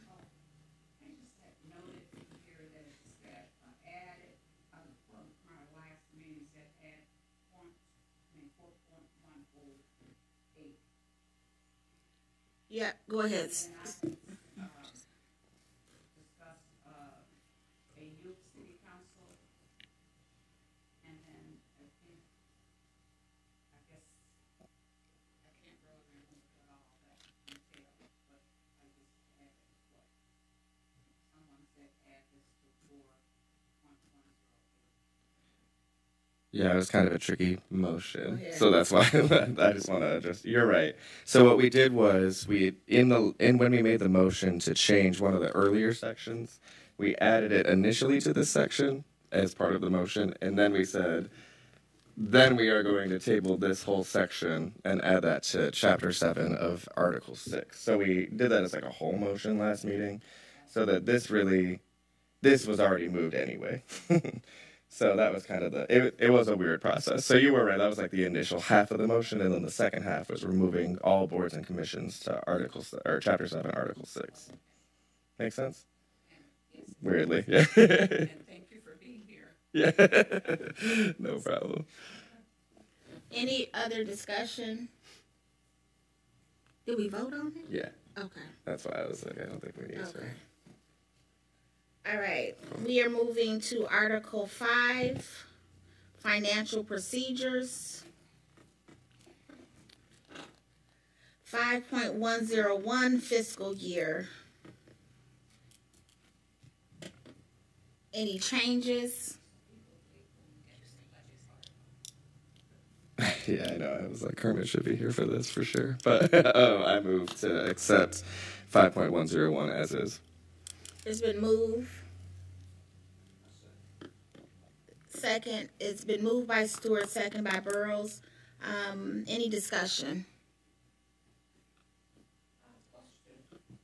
Yes. Madam Chair, I think that you may have been at the council meeting. Seems like the council had a problem with July. And I don't remember, they were saying about that budget. But we'll leave it there because I can't really remember what it was all about. It's a good question. Yes. In my head, I think that is set by state law, if I thought. I believe it Right, is. because I think Yes. the fiscal year for all municipalities and school districts start usually in July. Yeah, I know a lot of. So maybe I didn't watch the council meeting, but maybe they were talking around like kind of the budget process. So like this Probably. 30 days I know is right now, in the next section. So maybe that's what they were kind of referring to. What do you think? Cool. Sounds good to me. So, anybody have any? Second. All right. Any further discussion? Roll call. Burrows. Killian. Yes. Payne. Yes. Ramsey. Yes. Stewart. Yes. Turpin. Yes. Ibarra. Yes. 5.102, Mayoral Budget and Appropriations Ordinance. Does anyone have any changes or thoughts?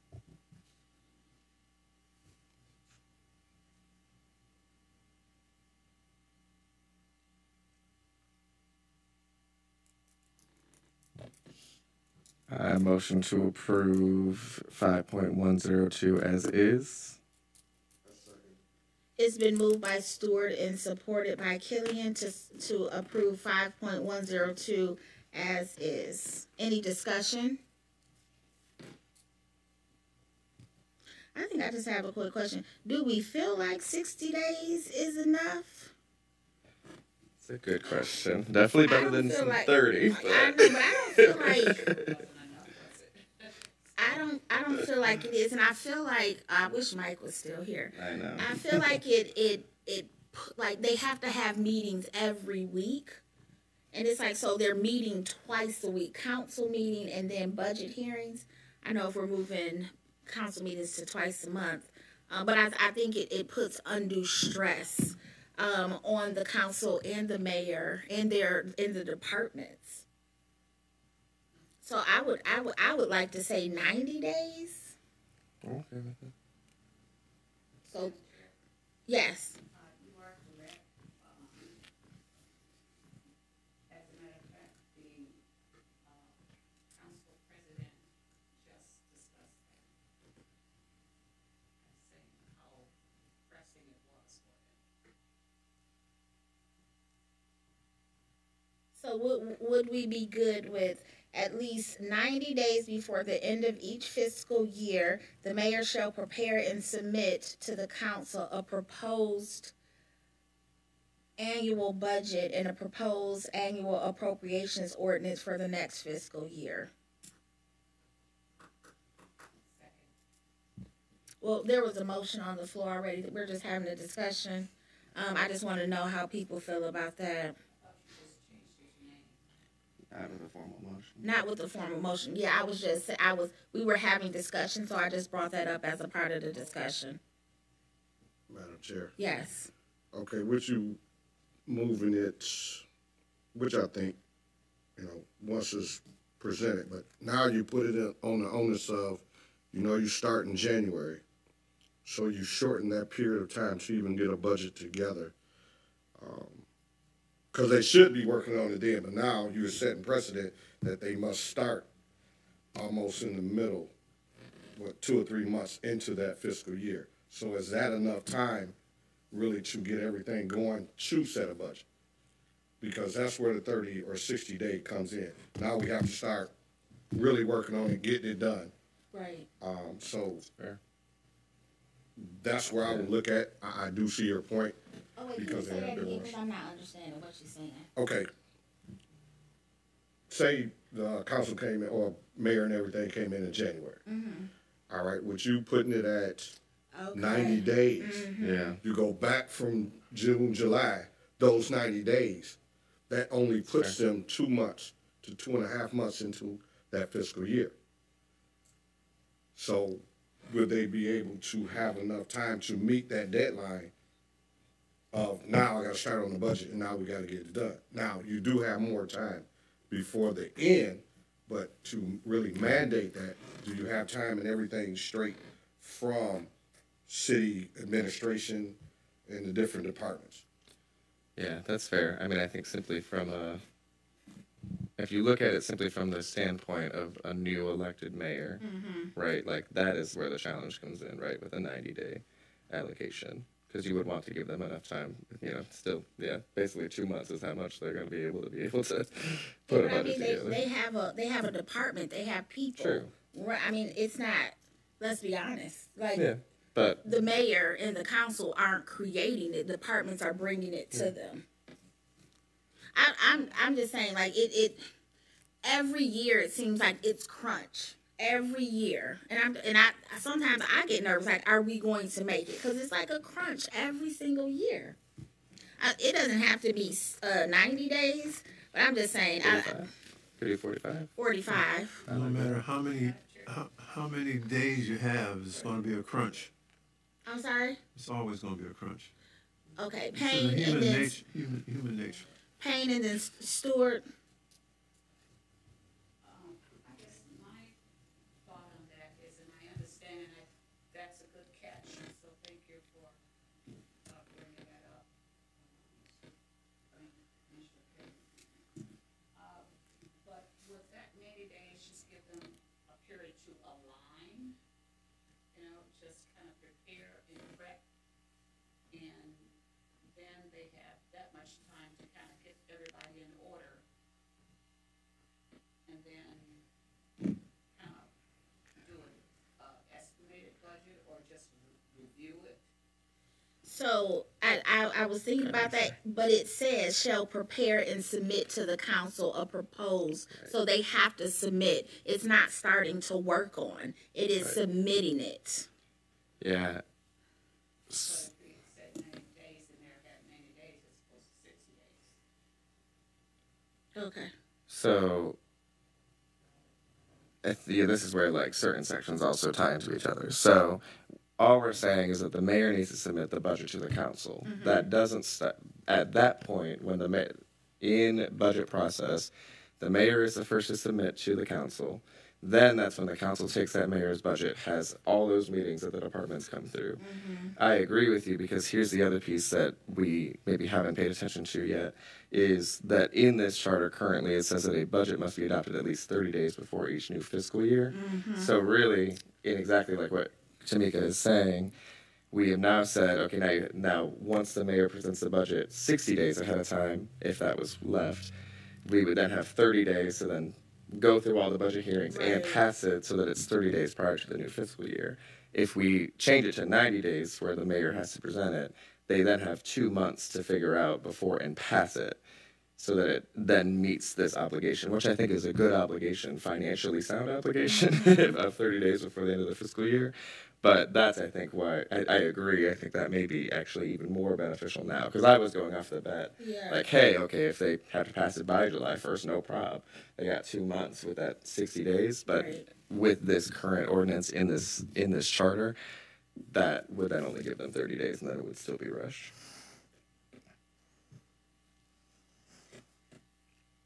Any other discussion?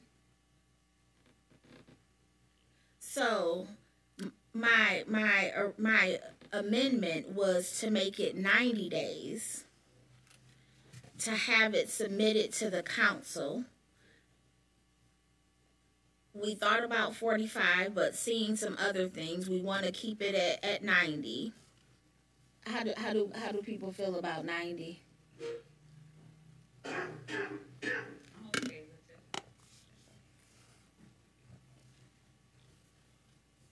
I'm okay with it.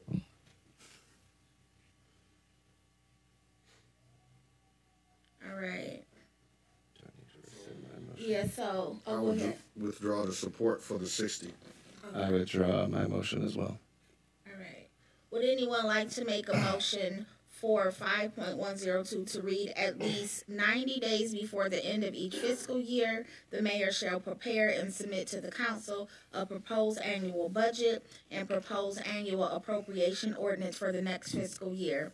To assist the mayor in preparing such budget and ordinance, the departments of city government shall furnish the mayor with detailed estimates of expenses according to a classification which is nearly uniform as possible.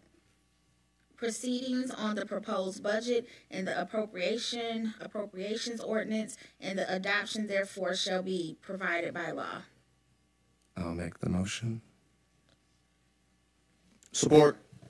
It's been moved by Stewart and supported by Ibarra to approve 5.102 as read by Commissioner Ramsey. Any discussion? Roll call. Killian, Yes. Payne, Ramsey, Yes. Stewart, Yes. Turpin, Yes. Ibarra, Yes. Burrows. Yes. All right, 5.103, veto. Any changes? I'll just note that this, I think, is a power vested in a mayor in the strong mayor form of government. Okay, They do thank have you. the power to veto certain line by item by item, line by line, not the whole budget per se. Is there a motion to approve as is? So moved. Second. It's been moved by Stewart and supported by Turpin to approve 5.103, veto as is. Any discussion? Roll call. Payne, Yes. Ramsey, Yes. Stewart, Yes. Turpin, Yes. Ibarra, Yes. Burrows, Yes. Killian. Yes. 5.104, budget to be balanced. Stewart. So in the new charter, it seems like they did add a second section that was not numbered separately about the budget to be adopted. Since it's based on this format, the only change I would suggest is adding budget to be adopted as a separate provision. So adding So keeping 5.104 in the initial text about budget to be balanced the same, but then modifying to have budget to be adopted 5.105. Okay. So it's been moved. Did you move? I'll move Did you that. make a motion? I did not make a motion. I Okay. just said it, but I can redo it. Okay. Can you? Yes, I move to modify 5.104 to add to change. Just remove? yeah. Yeah, To just remove, yeah, it. okay. To remove budget to be adopted in the subsequent language, which says an annual budget and appropriation ordinance shall be adopted at least 30 days before each new fiscal year. And remove that section. Is there a second? I'm not following what the motion is. The motion is to remove budget to be adopted. It's bolded right under budget to be balanced. And then we will add that as a separate provision. All right, it's been moved by Stewart and seconded by Payne. Any discussion?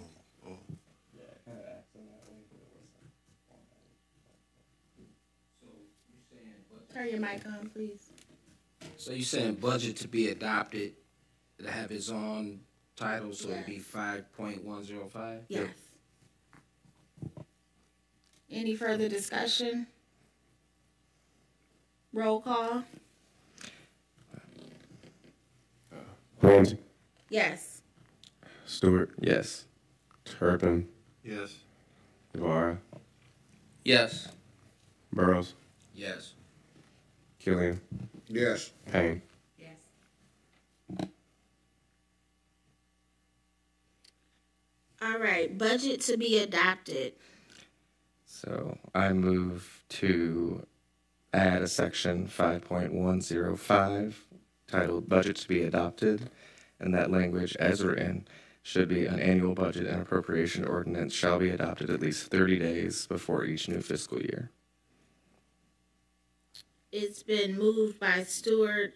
Is there a second? Second. It's been seconded by Turpin. So the move and second has been to add 5.105 budget to be adopted. Any discussion?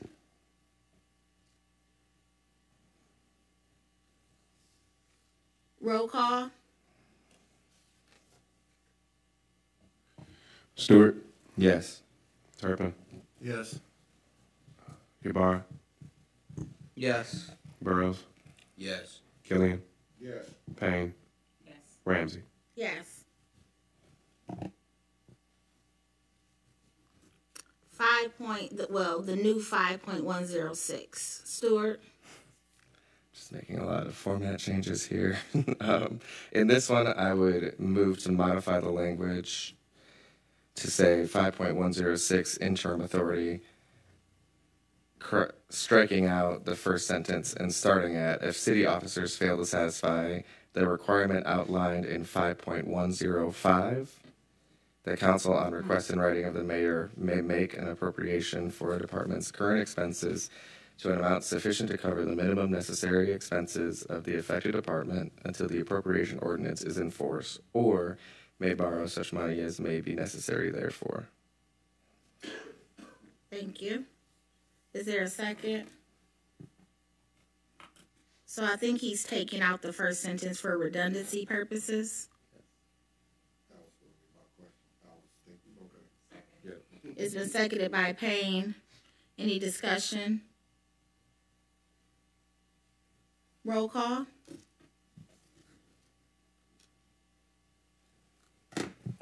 Turpin, You know, I'm still trying to understand what the motion is. The motion is to remove the first sentence, which is the exact It's sentence. the same thing. Yes, for yeah. redundancy. Okay. Yes. Ibarra, Yes. Burrows, Yes. Killian, Yes. Payne, Yes. Ramsey, Yes. Stewart. Yes.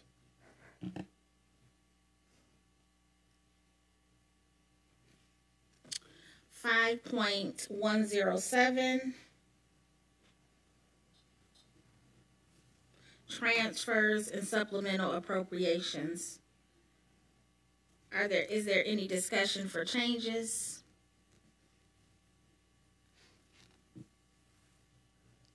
Is there a motion to approve as is? I motion to approve the new 5.107 transfers and supplemental appropriations as is. Is there support? Support. It's been supported by Killian. Any discussion?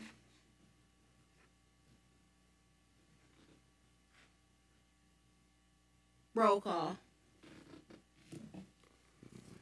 Ybarra, Yes.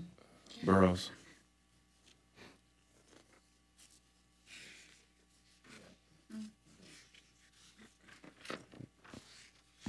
Burrows, Yes. Yes. Payne, Yes. Ramsey, Yes. Stewart, Yes. Turpin. Yes.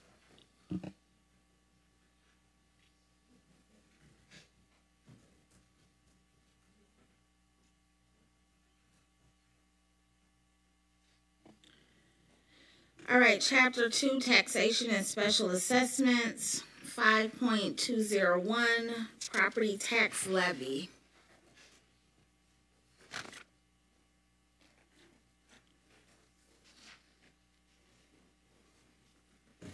Does anyone have any changes or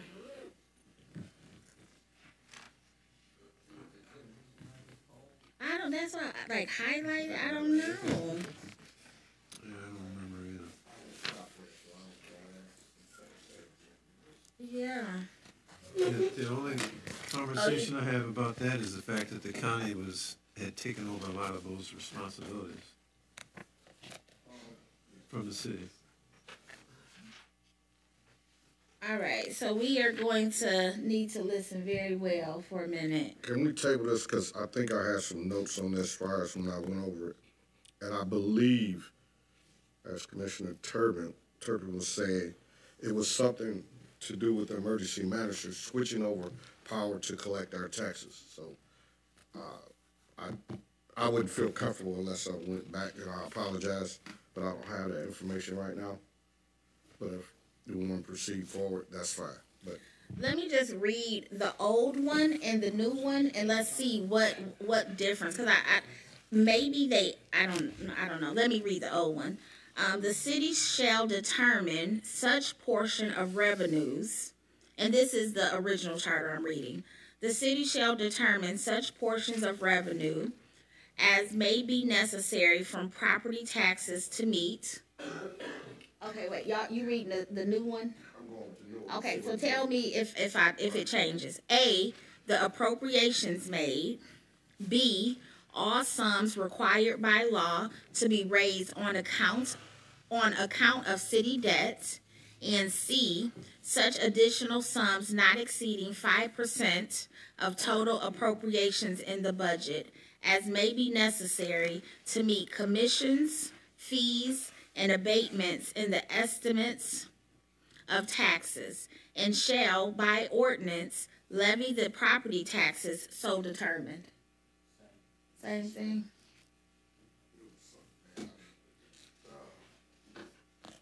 You want a table? You want to make a motion? It's the same. I'm motion to table 5202. 5.201. 5.20. Well, it's still one. Yeah. It's one. All right. All right, there's a motion to table 5.201. Support. It's been moved by Killian, supported by Ibarra. Discussion? Killian. Why are we tabling this? We're tabling because I believe, like I said, some of the powers was changed upon the city manager allowing Oakland County to collect our taxes for certain things. Like I said, I read a little about it, but I have more further research to do to make sure that's what transpired. I get that. All right, any discussion?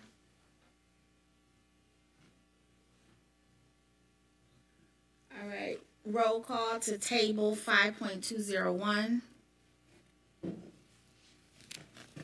Ibarra, Yes. Burrows, Yes. Killian, Yes. Payne, Ramsey, Yes. Turpin, Yes.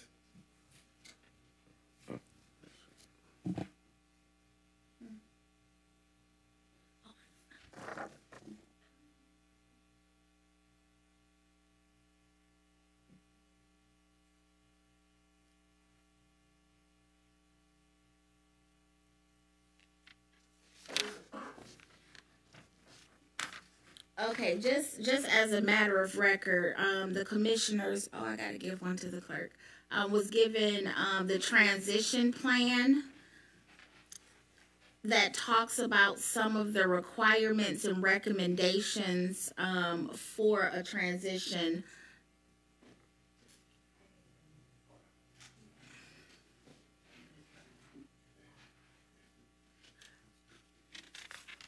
So I was not able to get with my fellow commissioners, but I just did some research and threw some things together. And it talks about a pre-election preparation. It talks about post-election transition.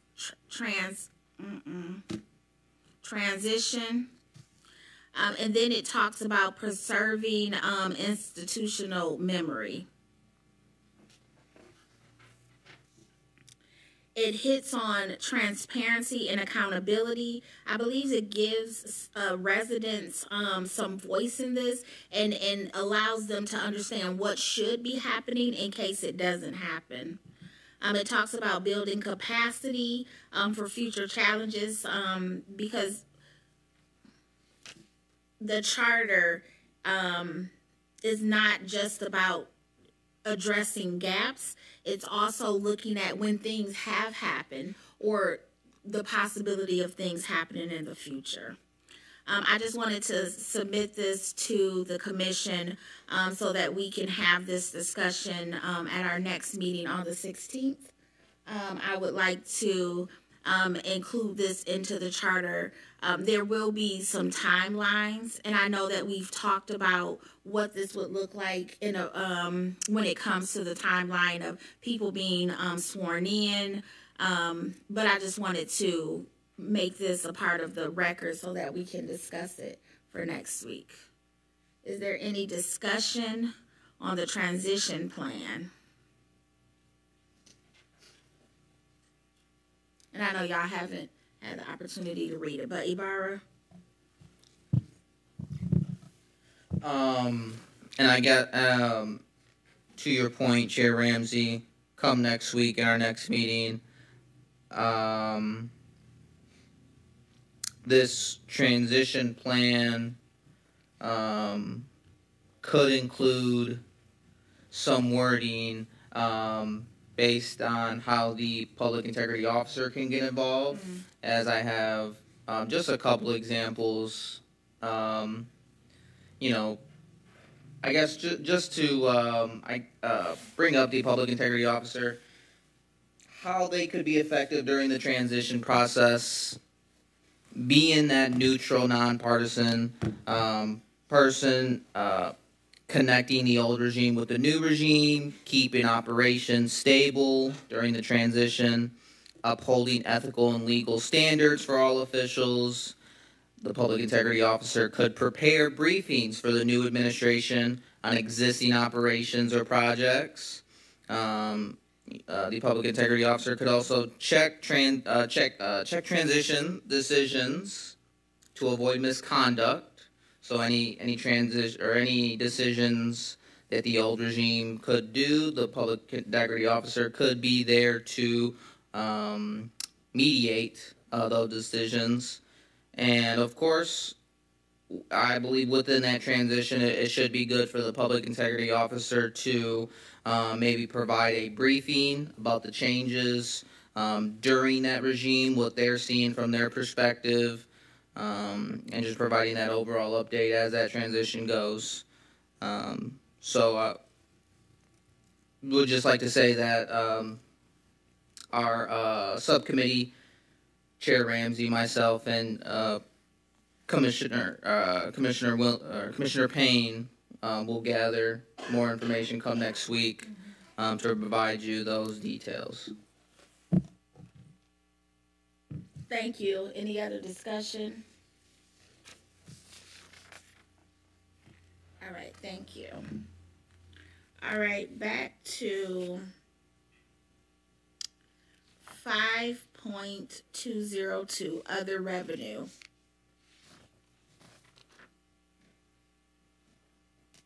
Is there a motion to approve as is?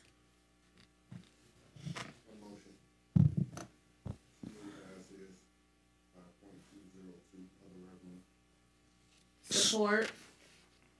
Support. So it's been moved by Killian and supported by Ibarra. 5.202, other revenue, to approve as is. Any discussion? Roll call. Burrows. Killian. Yes. Payne. Yes. Ramsey. Yes. Turpin. Yes. Ibarra. Yes. 5.203, duties of the clerk. Is there a motion to approve as is?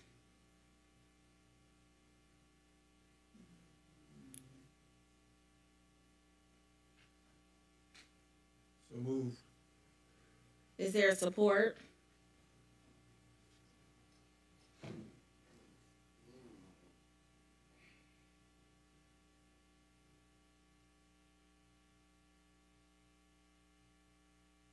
Is there a support?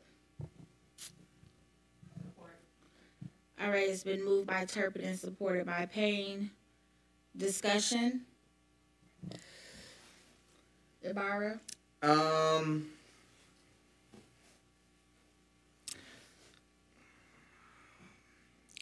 I believe earlier in our discussions there was some sort of desire to establish clear duties or at least some to lay the foundation of the duties of the clerk. I'm not sure what those foundations were. I would like to, or even though there is a motion, my recommendation would be to table this for those commissioners who had a concern with the duties of the clerks or wanting to provide more information on that. Can I give you some clarification that might want to make you change your recommendation? Absolutely. So this is one specific to the collection of property taxes. And it's just saying that he's going to certify the levied and collected taxes. Understood. This is suited strictly for this chapter in taxation and special assessments. Yes. Understood. I rescind my statement. Just point of clarity. The addition of other contracted agencies. I believe that was probably talking to the county. Okay. Because the county, I don't know if they still, but they were assessing Yes. our taxes. Yes. Right. Because I see it in the 82 clerk city assessors. Yeah, because it's within the city. Okay, that's all right. Yeah.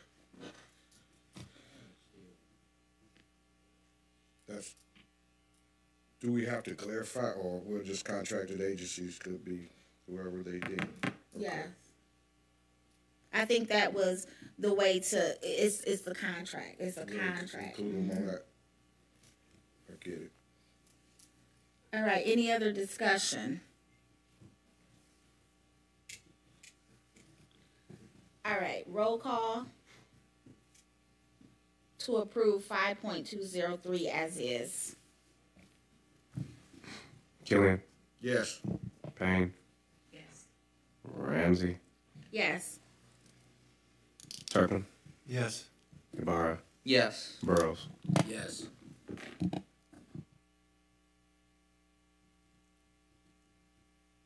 5.204 liens. Is there a motion to approve as is? I'm just gonna say that, and if it's not, if somebody has a change, that would be the time to say it.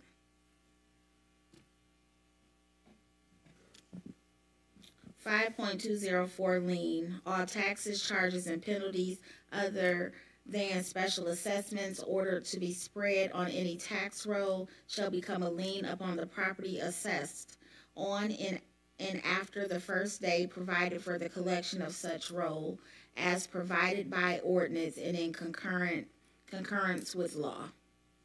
Is there a move to adopt as is? Support. Moved by Payne, supported by Ibarra. Any comments, discussion?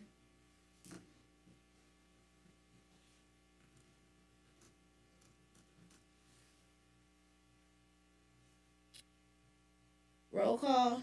Oh, is it discussion? All right, roll call.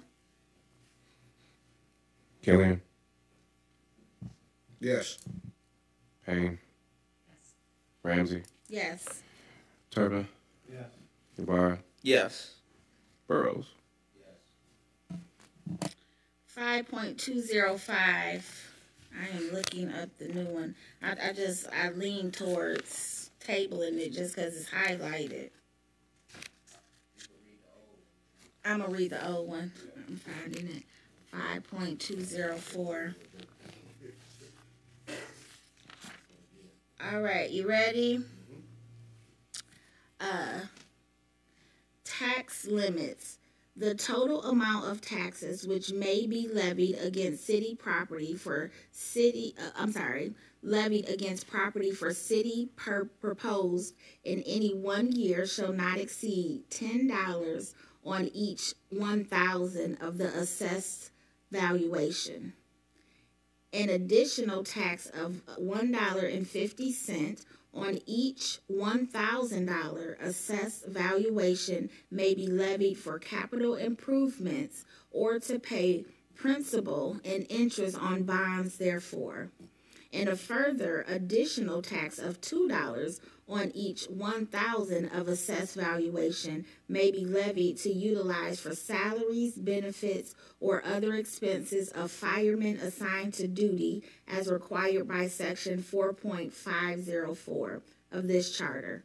In addition to such revenues as may be regularly utilized for these purposes, the provisions of this section shall not prevent the levy and collection on the full amount of taxes required by law for the payment of debts. Is it the same?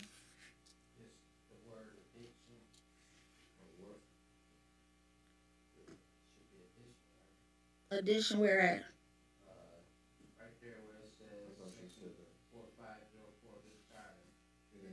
In addition. Does it say addiction? Yeah, okay, so that, does it say addiction in a new one? Yeah, I'm looking at the new one that said addiction. Oh, it said, Really took it as addiction. yeah, it's the same. Okay. Okay, so we need to change that word. In addition.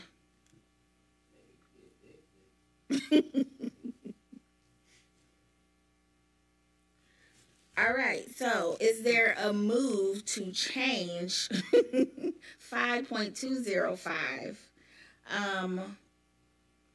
Oh my gosh. After, I moved to table. okay. This is setting up the meals in the city. So it's just, this is why it says we can't be taxed over 4 or 5 meals. There's a motion to table. Is there support?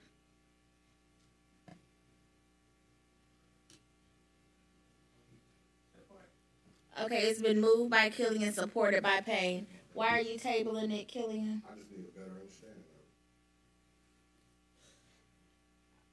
Any other discussion around that, Ibarra?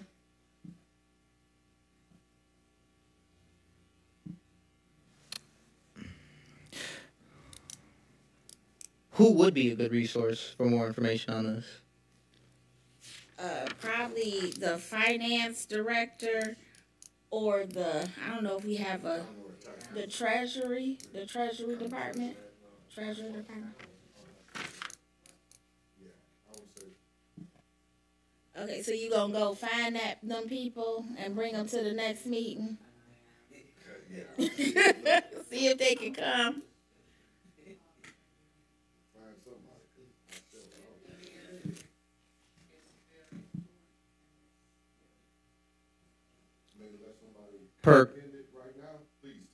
Per Commissioner Payne, included in that knowledge of information would be our deputy mayor. Okay, I'm just saying, can we find some people? So Killian and Payne will reach out to people to see who we can get to come talk to this. Okay, so there's a motion to table. It's been moved by Killian, supported by Payne. Roll call, please. Payne. Yes. Ramsey. Yes. Turpin. Yes. Ibarra. Yes. Burrows. Yes. Killian. Yes.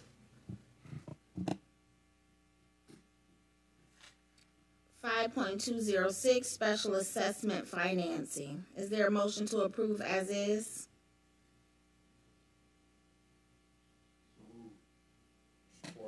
It's been moved by Turpin, supported by Killian. Any discussion?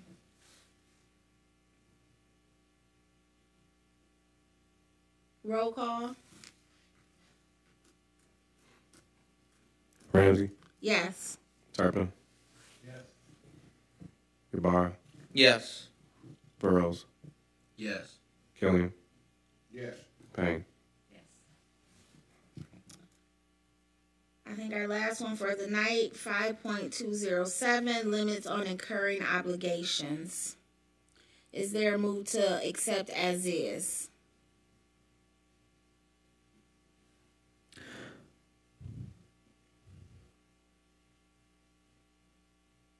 Motion to establish 5.207, limits on incurring obligations. Except as otherwise provided by this charter, no public work or improvement shall be commenced, nor expenditure made, nor any contract authorized until an appropriation has been made or a special assessment levied to pay the costs and expenses thereof. No such work or improvement shall be paid for or contracted to be paid for except from the proceeds of the appropriation or special assessment from proceeds from bonds or other obligations issued in anticipation of the collection of the appropriation or special assessment. I motion to leave as read. Is there a second? Second. It's been moved by Ibarra and seconded by Killian to approve as read. Any discussion? Roll call. Turpin. Yes. Ibarra. Yes. Burrows. Yes. Killian. Yes. Payne. Ramsey. Yes. All right, so we are going to pause. Going into chapter 3, 5.301.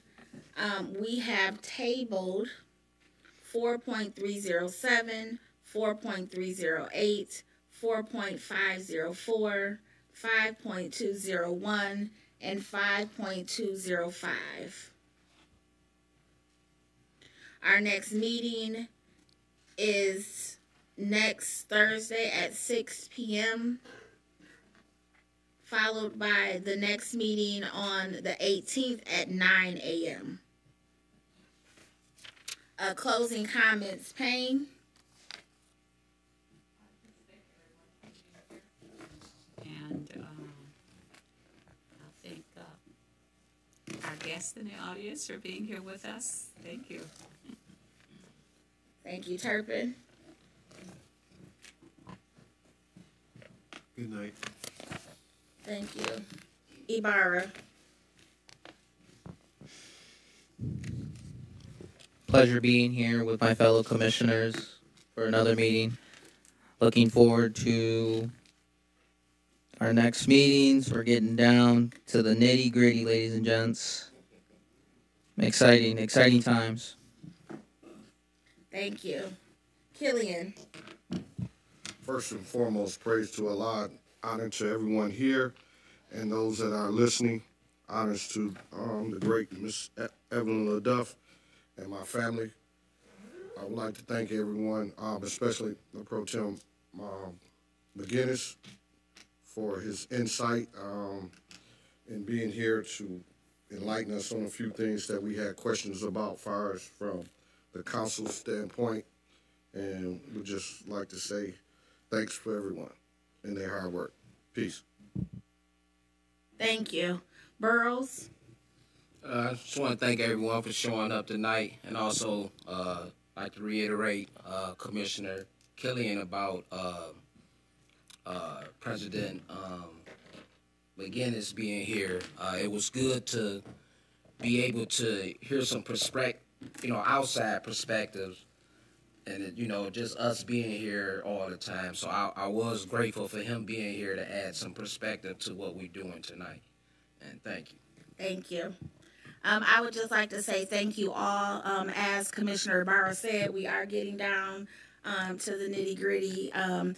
We have less than a month and a half to go. It is the holiday season, so I am going to beg and plead and implore that we all make as many meetings as we can so that we can get through this and we make sure that our voice is being heard.